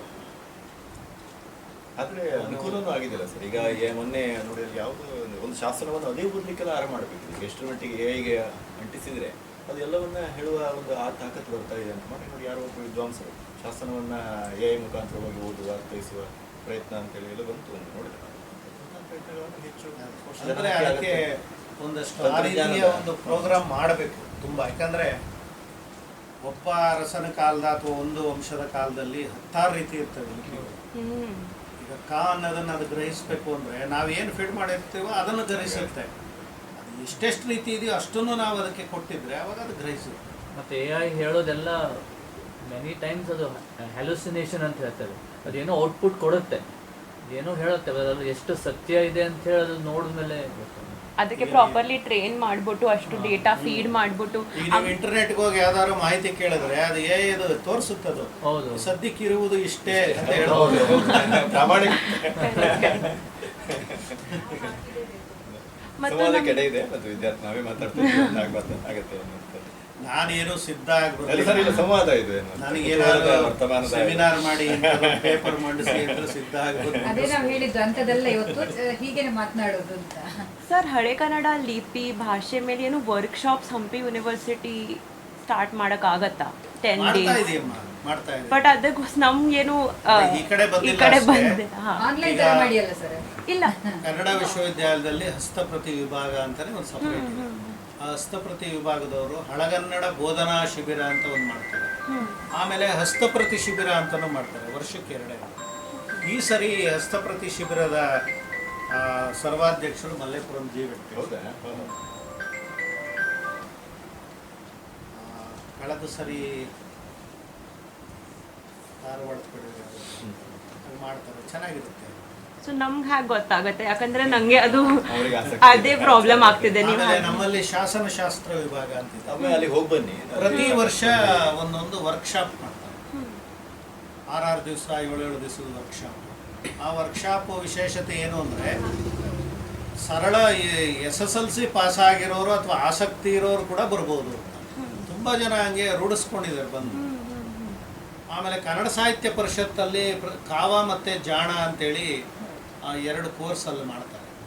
ಅದು ಇಲ್ಲ, ಅದು ಸಾಹಿತ್ಯಕ್ಕೆ ಸಂಬಂಧ, ಪ್ರವೇಶ ಮತ್ತು ಪ್ರೌಢ ಅಂತೇಳಿ ಶಾಸನಕ್ಕೆ ಸಂಬಂಧಪಟ್ಟಂತೆ ದಿನ ಬಿಟ್ಟು ದಿನ ಅದು 3 ತಿಂಗಳದ 4 ತಿಂಗಳದ ಕೋರ್ಸು. ಅಲ್ಲೂ ನೀವು ಶಾಸನದ ಲಿಪಿ ಕಲಿಬೇಕು. ಆಮೇಲೆ ಕರ್ನಾಟಕ ಇತಿಹಾಸ ಅಕಾಡೆಮಿ ಆನ್ಲೈನಲ್ಲಿ ಕೋರ್ಸು ಮಾಡ್ತು ಒಂದು 2-3 ವರ್ಷ. ಈಗ ಬರ್ತಾ ಇಲ್ಲ. ಈಗಿಲ್ಲ ಅದೇ. ಯಾಕಂದ್ರೆ ಒಂದು ಶಾಸನ ಸುರಭಿ ಅಂತ ಹಂಪಿ ಯೂನಿವರ್ಸಿಟಿ ಒಂದು ವರ್ಕ್ಶಾಪ್ ಅಂತ ಆರ್ಗನೈಸ್ ಮಾಡಿದ್ರು. ಇವು ಎಲ್ಲ ಎಪಿಗ್ರಾಫಿಸ್ಟ್ಸ್ ಮೇಲೆ ಆನ್ಲೈನ್ ಅದು ಆನ್ಲೈನ್ ಉಪನ್ಯಾಸ ಅದೇ. ನಾನು ಬಂದ ಮೇಲೆ ಹಾ ಮಾಡ್ಸಿದ್ರು. ಹಾ ಸರ್ ಹಾ ಇದ್ರಲ್ಲೇ. ಅದಕ್ಕೆ ಹೊರದೇಶದ ವಿದ್ವಾಂಸರು ಮತ್ತೆ ನಮ್ಮ ದೇಶೀಯ ವಿದ್ವಾಂಸರು ಅಂತೇಳಿ ಅದು 2 ಒಳ್ಳೆ ಪುಸ್ತಕ ಮಾಲಿಕೆ. ಪ್ರಕಟ ಆಗಿದೆ. ನೀವು Correct, ನೋಡ್ಬೋದು. correct. ಅದು ಉಪನ್ಯಾಸ ಪ್ರಕಟ ಆಗಿದೆ. ಆ ಥರ ಏನು ವರ್ಕ್ಶಾಪ್ ಇದ್ರೆ ಆಫ್ಲೈನು ಇದ್ರೆ ಈಗ ದಿನದ ಕನ್ನಡ ವಿಶ್ವವಿದ್ಯಾಲಯದ ಮೇಲೆ ಅನೇಕ ದೂರುಗಳಿವೆ ಅಮ್ಮ. ಅದರಲ್ಲಿ ಇದು ಒಂದು ಇಂಥವು ಕೆಲಸ ನಿಲ್ಲಿಸ್ಬಿಟ್ಟಿದೆ. ಆದ್ರೆ ನಿಜ ಕಾರಣ ಇದೆ, ಆರ್ಥಿಕವಾದಂತಹ ನೆರವು ಸಹ ಅಲ್ವಾ ಸರ್? ಆರ್ಥಿಕ ಒಂದೇ ಅಷ್ಟೇ ಅಲ್ಲ, ಮಾನವ ಸಂಪನ್ಮೂಲನೂ ಕುಸಿದೋಗಿದೆ. 71 ಜನ ಅಧ್ಯಾಪಕರಿದ್ದು ಆರಂಭದಲ್ಲಿ, ಈಗ 36 ಜನ ಇದ್ದಾರೆ. ಅರ್ಧಕ್ಕರ್ಧ ಬಂದಾಗ 4 ವಿಭಾಗಕ್ಕೆ ಯಾರೂ ಅಧ್ಯಾಪಕರಿಲ್ಲ. ಡೀನ್ಗಳು ಇನ್ಚಾರ್ಜ್ ಕೊಟ್ಟಿದ್ದೀವಿ, ಕಸ ಗುಡಿಸ್ತಾರೆ ಮತ್ತೆ ಬೇಗ ಹಾಕ್ತಾರೆ. ಭಾಷಾಂತರ ವಿಭಾಗ ಕನ್ನಡದ ವಿಶ್ವವಿದ್ಯಾಲಯ ಮೋಹನ್ ಕುಂಟಾರ್ ಇವರೆಲ್ಲ ಅತ್ಯದ್ಭುತವಾಗಿ ಕೆಲಸ ಮಾಡಿದಂಥ ವಿಭಾಗ. ಕರಿಗೌಡ ಬೀಚನಹಳ್ಳಿ, ಮೋಹನ್ ಕುಂಟಾರು, ವಿಠಲರಾವ್ ಗಾಯಕ್ವಾಡು, ಯಾರು ಇಲ್ವಾ ಅಲ್ಲಿ? ಉಷಾ, ಶಿವಾರೆಡ್ಡಿ ಇವರೆಲ್ಲ ಈಗ ಯಾರೂ ಇಲ್ಲ. ಬೀಗ ಜಾನಪದ ವಿಭಾಗ ಬೀಗ. ನನ್ನ ವಿಭಾಗವೇ ಶಾಸನಶಾಸ್ತ್ರ ವಿಭಾಗ ಬೀಗ. ಅಮರೀಶ್ ಇದ್ದಾರಲ್ಲ, ಅಮರೀಶ್ ಇರ್ತಾರೆ. ಅವರ ಅಧ್ಯಯನ ನಿರ್ದೇಶಕರಾಗಿದ್ದಾರೆ. ವಾರಕ್ಕೊಂದ್ಸರಿ ಹೋಗಿ ಸರಿ. ಬೀಗ ತೆಗೆದು. ಆಡಳಿತಾತ್ಮಕ ಬಂದಾಗ ಆಯಾ ವಿಭಾಗಗಳಿಗೆ ಹೊರಗೆ ದ್ರಾವಿಡ ಅಧ್ಯಯನ ವಿಭಾಗ 2 ಇರೋದು. ಭಾಷಾಭಿವೃದ್ಧಿ ವಿಭಾಗ 3 ಜನ ಇದ್ದಾರೆ. ಜಾಗವನ್ನು ತುಂಬಿಸ್ಬೇಕಲ್ಲ ಸರ್? ಸಾಹಿತ್ಯ ವಿಭಾಗ ತುಂಬ ಚೆನ್ನಾಗಿತ್ತು. ನುಗಡೋಣಿ ರಿಟೈರ್ಡ್ ಆದರು, ತರೀಕೆರೆ ರಿಟೈರ್ಡ್ ಆದರು, ಪುಟ್ಟಯ್ಯ ಅಲ್ಲಿ ಕುಪ್ಪಳ್ಳಿ ಕೇಂದ್ರಕ್ಕೆ ಸೇರಿಕೊಂಡ್ರು. ಹೀಗೆ ಎಲ್ಲ ಈಗ ನೇಮಕಾತಿ ಆಗ್ತಾ ಇಲ್ಲ.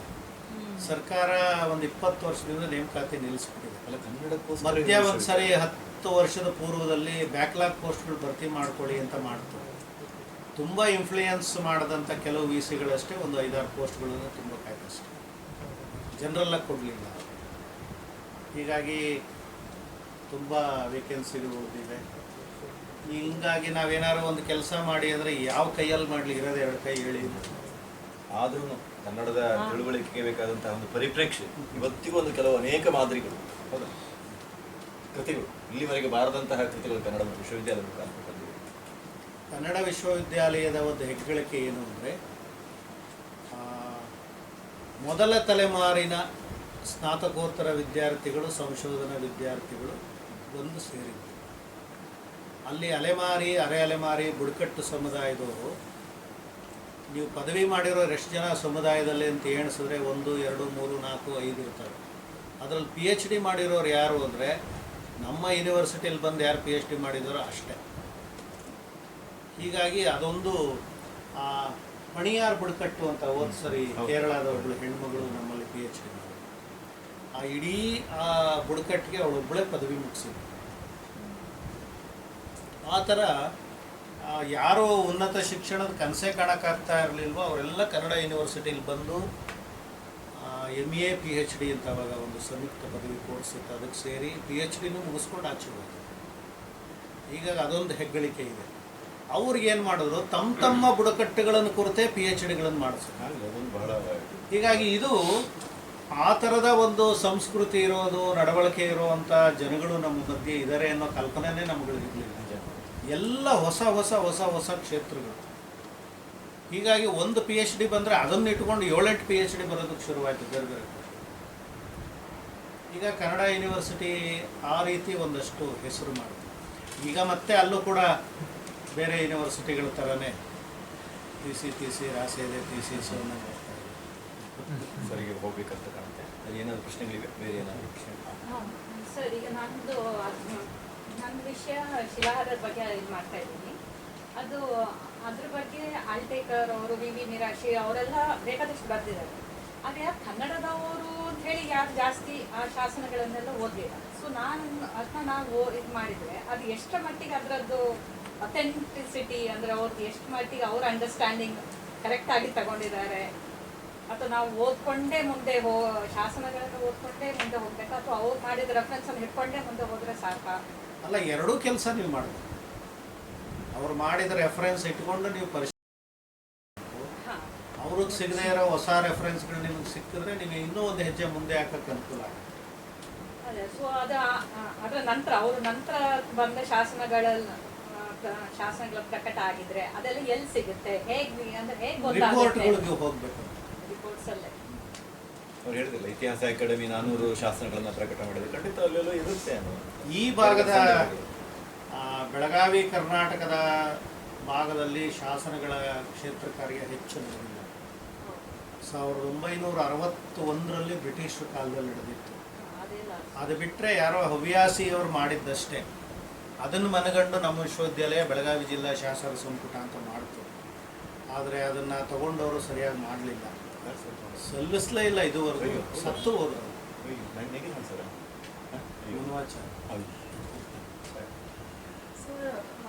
ನಿಮ್ಮ ಪ್ರಕಾರ ಶಾಸನದಲ್ಲಿ ಸಿಗುವಂತಹ ಮಾಹಿತಿಗಳಿಗೂ ಸ್ಮಿತಾ ಸುರೇಬಾನ್ಕರ್ ಅಂತ ಒಬ್ರು ಇದಾರಮ್ಮ, ಅವ್ರ ಹತ್ರ ನಿಮಗೆ ಈ ಮಾಹಿತಿ ಸಿಗ್ಬೋದು. ಬೆಳಗಾವಿ ನೋಟ್ ಮಾಡ್ತೀವಿ. ಡಾಕ್ಟರ್ ಸ್ಮಿತಾ ಸುರೇಬಾನ್ಕರ್.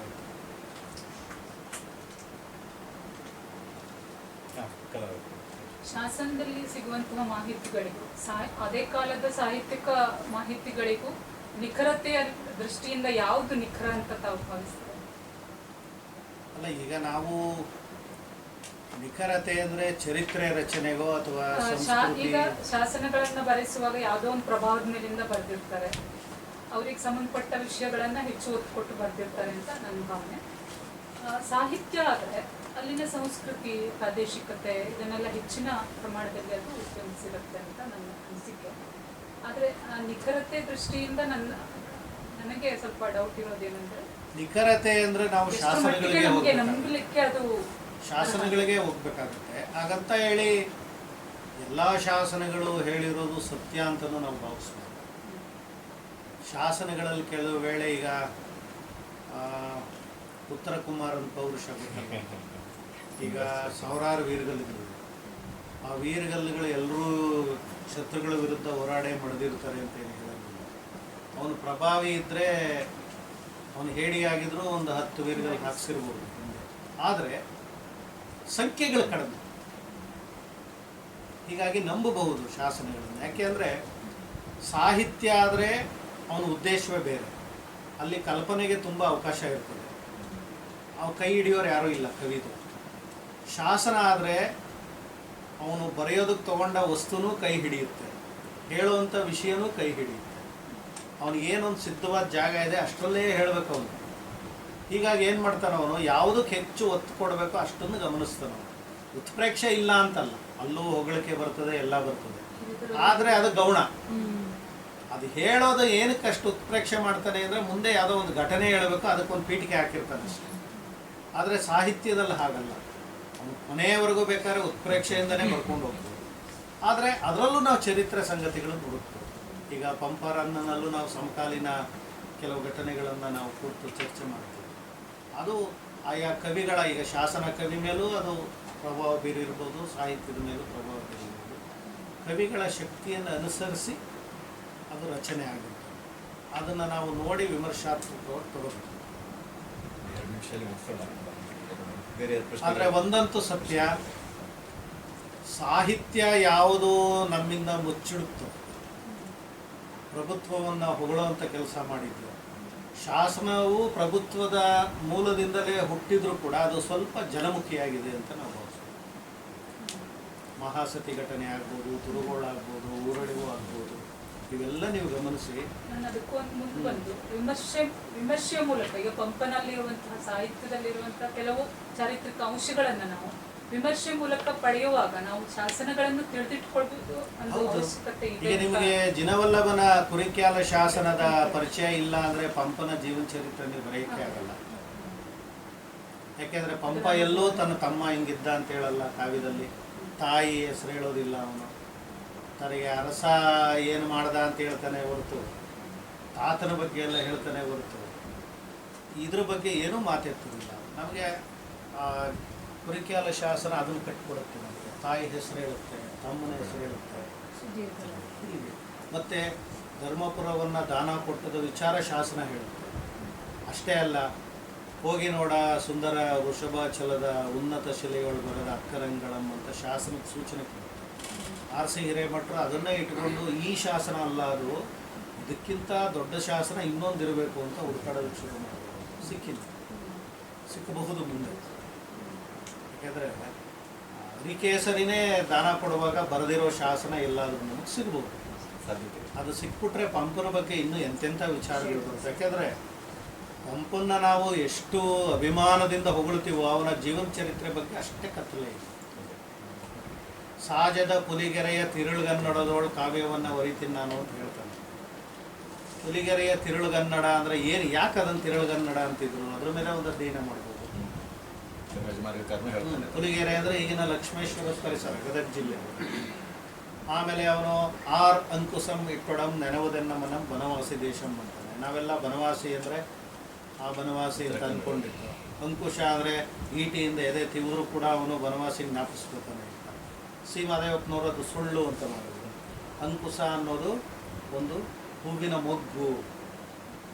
ಆ ಮೊಗ್ಗು ಬಿಟ್ಟ ತಕ್ಷಣ ನಮಗೆ, ಯಾಕೆಂದರೆ ಅವನು ಇದ್ದಿದ್ದು ಹೆಚ್ಚು ಈ ತಾಡಪತ್ರಿ ಈ ಪರಿಸರದ ಭಾಗದಲ್ಲಿ. ಆ ಮೊಗ್ಗು ಬಿಟ್ಟ ತಕ್ಷಣ ಅವನ ಮನಸ್ಸು ತಾನು ಬಾಲ್ಯವನ್ನು ಕಳೆದಂಥ ಬನವಾಸಿ ಪ್ರದೇಶವನ್ನು ಜ್ಞಾಪಿಸ್ಕೊತಾಯಿದೆ.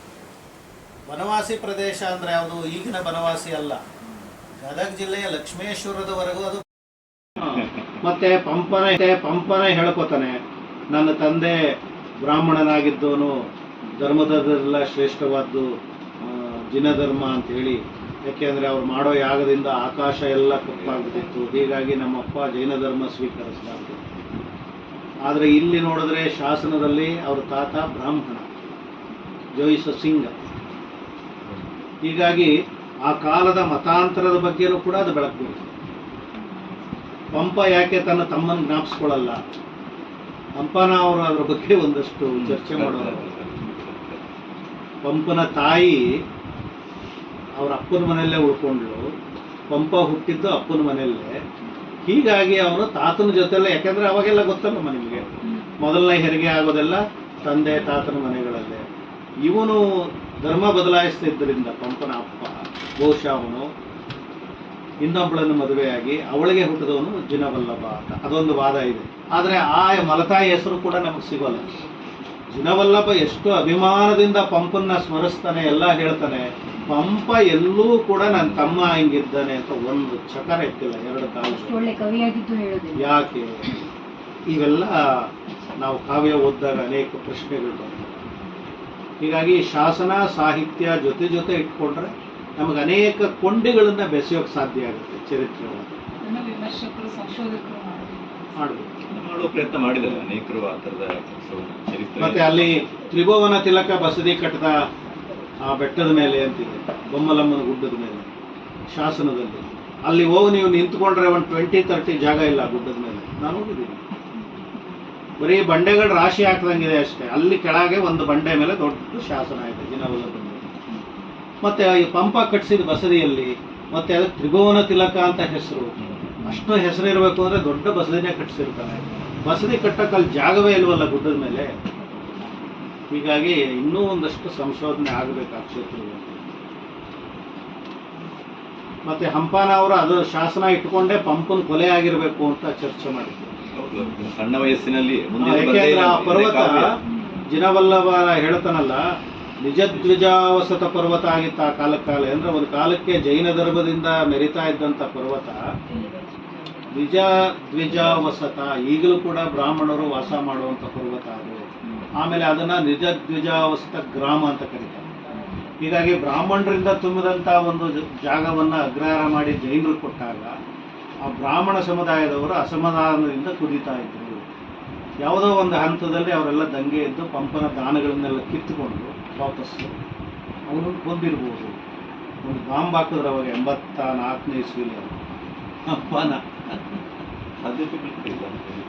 ಹೀಗೆ ಶಾಸನಗಳಲ್ಲಿ ಸಿಗೋ ಸಣ್ಣ ಎಳೆಗಳನ್ನ ಇಟ್ಕೊಂಡು ದೊಡ್ಡ ಚರ್ಚೆಗಳು ನಡೆಸ್ಬೋದು, ಕುತೂಹಲಕ್ಕಾದ್ರೆ ನಡೆಸ್ಬೋದು, ಹಂಗಿರ್ತವೆ. ಅಪ್ಡೇಟ್ ಆಗ್ತಾ ಈ ನೋಡಿ ಮಹಾಸತಿ ಆಚರಣೆಗೆ ಎಷ್ಟು ಶಾಸನಗಳು ಸಿಗ್ತವೆ. ಸಾಹಿತ್ಯದಲ್ಲಿ ಯಾವುದಾದ್ರೂ ಒಂದರಲ್ಲಿ ಮಹಾಸತಿ ಆಚರಣೆ ಉಲ್ಲೇಖ ಇದೆಯಾ ಹೇಳಿ ನೋಡ. ಜನಪದ ಬಿಟ್ಟು ಅದು ಬಿಟ್ಟರೆ ಯಾವ ಕವಿನೂ ಮಹಾಸತಿ ಆಚರಣೆ ಬಗ್ಗೆ MS ಪುಟ್ಟಣ್ಣ ಒಬ್ರು ಅದನ್ನ ಬರೆದಿದ್ದಾರೆ ಹೊರತು ವಿರೋಧ ಪಕ್ಷವಾಗಿಯೂ ಆದ್ರೂ ಹೇಳ್ಬೋದಾಗಿ, ವಿರೋಧಿಸಿ ಆದ್ರೂ ಹೇಳ್ಬೋದು, ಅದನ್ನು ಹೇಳಿಲ್ಲ ನಮ್ಮ ಶಾಸನ. ಪೆಣ್ಬೊಯ್ಯಲ್ ಘಟನೆಗಳು ಬರ್ತವೆ, ಚಿತ್ರ ಸಮೇತ ಶಾಸನಗಳಲ್ಲಿ ಚಿತ್ರಿಸಿದ್ದಾರೆ. ಸಾಹಿತ್ಯದಲ್ಲಿ ಯಾವ ಕವಿನೂ ಕೂಡ ಪೆಣ್ಬೊಯ್ಯಲ್ ಬಗ್ಗೆ ಹೇಳೋದೇ ಇಲ್ಲ. ಹೀಗೆ ಕೆಲವಕ್ಕೆ ಉತ್ತರ ಹುಡುಕ್ಬೇಕು.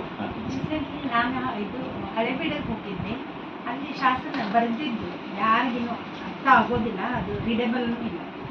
ಆಮೇಲೆ ಅದೇ ಪಕ್ಕಕ್ಕೆ ಜೈನ್ ಬಸದಿ ಇದೆ, ಅಲ್ಲಿ ಎಲ್ಲ ಕನ್ವರ್ಷನ್ ಮಾಡಿ ತುಂಬ ಚೆನ್ನಾಗಿ ಬರೆದಿದ್ದಾರೆ. ಇದು ನಮ್ಮದು ಇದರಲ್ಲಿ ಏನು ಬರದೇ ಇಲ್ಲ, ನಮ್ಗೆ ಹೇಗೆ ಓದಬೇಕು ಅಥವಾ ನಾವೇ ಅಲ್ಲಿ ಯಾರಿಗಾದ್ರೂ ಕರೆದು ಇಟ್ಕೊಂಡು ಎಲ್ಲ ಇದು ಮಾಡ್ತೀವಿ. ಅವೆಲ್ಲ ಸಂಪುಟಗಳಲ್ಲಿ ಪ್ರಕಟ ಆಗಿದೆಯಮ್ಮ.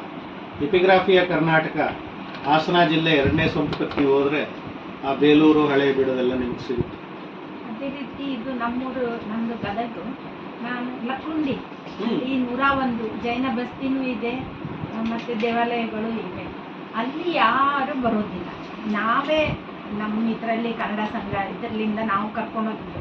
ಇಲ್ಲಿ ಲಕ್ಕುಂಡಿ ಇದೆ ದೇವಸ್ಥಾನ, 101 ದೇವಸ್ಥಾನ, 101 ಬನ್ನಿ ನೋಡಿ ಅಂತಂದ್ರೆ ಅವರು ತುಂಬ ಖುಷಿ ಪಟ್ಟರು. ಹೇಳಿದ್ರು ಈ ಥರ ಹಂಪಿಯಲ್ಲಿನೂ ಇಲ್ಲ, ಆ ಥರ ಇದೆಲ್ಲ ಇದೆ, ಇನ್ನೂ ಏನು ಇದನ್ನಾಗಿಲ್ಲ.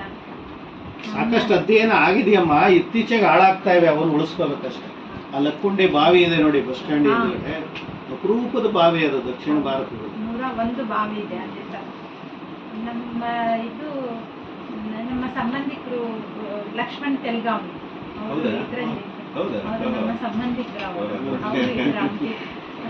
ಆ ಭಾಗದಲ್ಲಿ ಕೆಲಸ ಮಾಡಿದ್ದಾರೆ. ಈಗ ಲಕ್ಕುಂಡಿ HK ಪಾಟೀಲ್ ಅವರು ಪ್ರವಾಸೋದ್ಯಮ ಮಂತ್ರಿ ಆದಮೇಲೆ ಅದಕ್ಕೆ ಅದೆಷ್ಟೋ ಕೋಟಿ ರಿಲೀಸ್ ಮಾಡಿ ಆ ಸ್ಮಾರಕಗಳನ್ನೆಲ್ಲ ಮತ್ತೆ ಎಲ್ಲ ಸರಿ ಮಾಡ್ತಾ ಇದ್ದಾರೆ. ತುಂಬ ಚೆನ್ನಾಗಿದೆ. ಅತ್ತಿಯಬ್ಬೆ ಊರದು. ನಾವೆಲ್ಲ ಪಿಕ್ನಿಕ್ ಎಲ್ಲರೂ ಹೋಗೋದು ಅಲ್ಲೇ. ಮತ್ತೆ ಊರ್ಲಿಂದ ಇಲ್ಲಿ ಮುಂಬೈಲಿಂದ ಎಲ್ಲರಿಗೆ ಕರ್ಕೊಂಡು, ನಾನು ಅಣುಶಕ್ತಿ ನಗರದಲ್ಲಿ ಇರೋದು. ಅತ್ತಿಯಬ್ಬೆನ ಹೊಗಳಿರೋದು ಗೊತ್ತಲ್ಲ ನಿಮಗೆ, ಎಷ್ಟು ಚೆನ್ನಾಗಿ ರನ್ನ ಹೊಗಳ್ತಾನೆ. ಆ ರಾಜನ ಜೊತೆ ಮುಂದೆ ಅವಳು ಅಷ್ಟು ಪ್ರಭಾವಶಾಲಿ ಆಗಿದ್ಳು. ಅದಕ್ಕೆ ಅವಳು ಲಕ್ಕುಂಡಿ ಮತ್ತೆ ಸುತ್ತಮುತ್ತ ಎಲ್ಲ ಅಷ್ಟು ಹಣ ಖರ್ಚು ಮಾಡಿ ಬಸದಿನೂ ಕಟ್ಟಿಸಿದ್ದು, ಆ ಶಿಖರಗಳಿಗೆ ಚಿನ್ನದ ಕಳಸಗಳನ್ನು ಹಾಕಿದ್ದು, ಆಮೇಲೆ 1000 ಯಾವುದದು ವನನ ಶಾಂತಿ ಪುರಾಣ ಪ್ರತಿ ಮಾಡಿಸಿ ಹಂಚಿದ್ದು ಸಾಧ್ಯ ಜೈನ ಧರ್ಮದಲ್ಲಿದೆ. ಶಾಸ್ತ್ರದಾನ ಅಂತ ಒಂದು ಬರುತ್ತೆ ಜೈನ ಧರ್ಮದಲ್ಲಿ. ಆ ಸಮಯದಲ್ಲಿ ಒಂದು ಪುಸ್ತಕನಾದರೂ ದಾನ ಮಾಡಬೇಕು ಅಂತ ಅವಳು 1,000 ಪ್ರತಿ ಮಾಡಿ ಹಂಚಿಸಿ. ಆಗಿನ ಕಾಲ ಅದು ಜೆರಾಕ್ಸ್ ಇರ್ಲಿಲ್ಲ. ಹಾಳೇನೂ ಇರ್ಲಿಲ್ವಲ್ಲ. ಈಗ 1,000 ಪ್ರತಿನ ಯಾರೋ ಭಾಳ ಕಡಿಮೆ ಪ್ರಿಂಟ್ ಮಾಡ್ಲಿಕ್ಕೆ ಒಂದಂತಕ್ಕೆ ಸರಿ ಒಂದು ಧನ್ಯವಾದ. ಏನಿಲ್ಲ, ಟೈಮ್ ಇದೆ ಮಾತಾಡಿ. ಊಟದ ಸರ್ ಕಾಯ್ತಾ ಇದ್ದೀವಿ. ಬೇರೆ ಪ್ರಶ್ನೆಗಳಿವೆ? ನಮ್ಮ ವಿಶ್ವವಿದ್ಯಾಲಯದ ವಿದ್ಯಾರ್ಥಿಗಳು ಹೆಸರುಗಳು ಪರಿಚಯ ಆಗಲಿಲ್ಲ. ಕಲಾವಿದಾರ ಮಾಡಿ ಎಲ್ಲಿ ಕೇಳಲಿಕ್ಕಾಗಲ್ಲ. ನಮಸ್ಕಾರ ಸರ್, ಕಲಾ ಭಾಗವತ್ ಅಂತ PhD ವಿದ್ಯಾರ್ಥಿ ಕನ್ನಡ ವಿಭಾಗ. ಏನು ವಿಷಯ ತಗೊಂಡಿದ್ದೀರಿ? 21ನೇ ಶತಮಾನದಲ್ಲಿ ಕನ್ನಡ ಸಾಹಿತ್ಯ ವಿಮರ್ಶೆ ಸ್ವರೂಪ. ನೀವಮ್ಮ? ನೀತಾ ಪೂಜಾರಿ, PhD ವಿದ್ಯಾರ್ಥಿ ಮುಂಬೈ ವಿಶ್ವವಿದ್ಯಾಲಯದಲ್ಲಿ. ಮುಂಬೈ ಬಿಲ್ಲವರು ಸಾಂಸ್ಕೃತಿಕ ಅಧ್ಯಯನ. ಸಮುದಾಯದ ಅಧ್ಯಯನ, ಸ್ವಾತಂತ್ರ್ಯ ಹೋರಾಟ ಮತ್ತು ದೊಡ್ಡ ಕೊಡುಗೆ ಇತ್ತು. ಮುಂಬೈಯನ್ನು ಬೆಳೆಸುವುದರಲ್ಲಿ ಮೊಗವೀರರು ಸಣ್ಣ ಸಣ್ಣ ಯಾವುದೇ ರಿಸರ್ವೇಷನ್ ಮೀಸಲಾತಿ ಇಲ್ಲದೇ ಮುಂಬೈಯನ್ನು ಕಟ್ಟಿದರು. ಗೊತ್ತೇ ಇಲ್ಲ ನಮಗೆ ನಮ್ಮ ಇತಿಹಾಸ ದಾಖಲಾತಿಯ ಕೆಲಸ. 175 ವರ್ಷಗಳ ಬ್ಯಾಂಕ್ಗಳಿವೆ ದೊಡ್ಡ ಪ್ರಮಾಣದ. ಶಾಸನಗಳಲ್ಲಿ ಬಿಲ್ಲಾಳಗಳು ಅಂತ ತುಂಬಾ ಜನ ಬರ್ತಾರೆ. ಆ ಬಿಲ್ಲಾಳಗಳೇ ಏನಾದರೂ ನಿಮ್ಮ ಬಿಲ್ಲವ ಕಮ್ಯುನಿಟಿ ಆಯ್ತಾ ಅಂತ ನೋಡ್ಬೇಕು. ಉಲ್ಲೇಖ ಮಾಡಿದ್ದೇನೆ ಸರ್, ಹಾ. ಇದರಲ್ಲಿ ಬಂದಿದೆ. ಕೆಲವು ಇದಾಗಲೇ ಅವರು ಯೋಧರ ಜೊತೆಯಲ್ಲಿ ಬಿಲ್ಲವರ ಮೂಲ ಅಧ್ಯಾಯದಲ್ಲಿ ನಾನು ಅದನ್ನೆಲ್ಲ ಉಲ್ಲೇಖ ಮಾಡಿದ್ದೇನೆ. ಯಾವ್ಯಾವ ಅದಲ್ಲಿ ಕಾವ್ಯದಲ್ಲಿ ಉಳಿತು. ಬಿಲ್ಲವ, ಬಿಲ್ಲಾಳು ಊಟದ ಹೊತ್ತಿಗೆ. ಆ ಥರ ಬರುತ್ತೆ ಅಂತ ನಾನು ಇದು ನಿಮ್ಮ ಒಂದು ಹಸ್ತಾಕ್ಷರ ಇರಲಿ ಶಾಶ್ವತವಾಗಿ. ಕಲಬುರಗಿ ಅವರಿಂದ ಕಾರ್ಯಲ್ಲಿ ಇದು ಕಂಬಾರರಿಂದ ಕಾರ್ಯಕ್ಕಿದ್ದೇವೆ. 94ರಲ್ಲಿ ಒಂದು ಭಾಷಾ ಶಿಶಿರ ಶಾಲೆ ಅಂತ ಆರಂಭ. ನೀವಿದ್ರೆ ಆ ಹೊತ್ತಿಗೆ ಇದ್ರು ಅಂತ ಕಾಣ್ತಿದ್ರ ಸರ್? 94ರಲ್ಲಿ ಕಂಬಾರ್ ಅವರ ಕಾಲದಲ್ಲಿ ಒಂದು ತಿಂಗಳು NS ಶ್ರೀಧರ್ KVN ಅವರ ನೇತೃತ್ವದಲ್ಲಿ ಬಹಳ ಸೊಗಸಾದಂತಹ ಅಂಥದ್ದೇನಾದ್ರೂ ಇದ್ರೆ ಯಾರು ಸಾರ್ವಜನಿಕರು ಪಾಲ್ಗೊಳ್ಳಿಕ್ಕೆ ಸಾಧ್ಯ ಆಗುತ್ತೆ ಭಾಷೆ ಹಿನ್ನೆಲೆಯಲ್ಲಿ.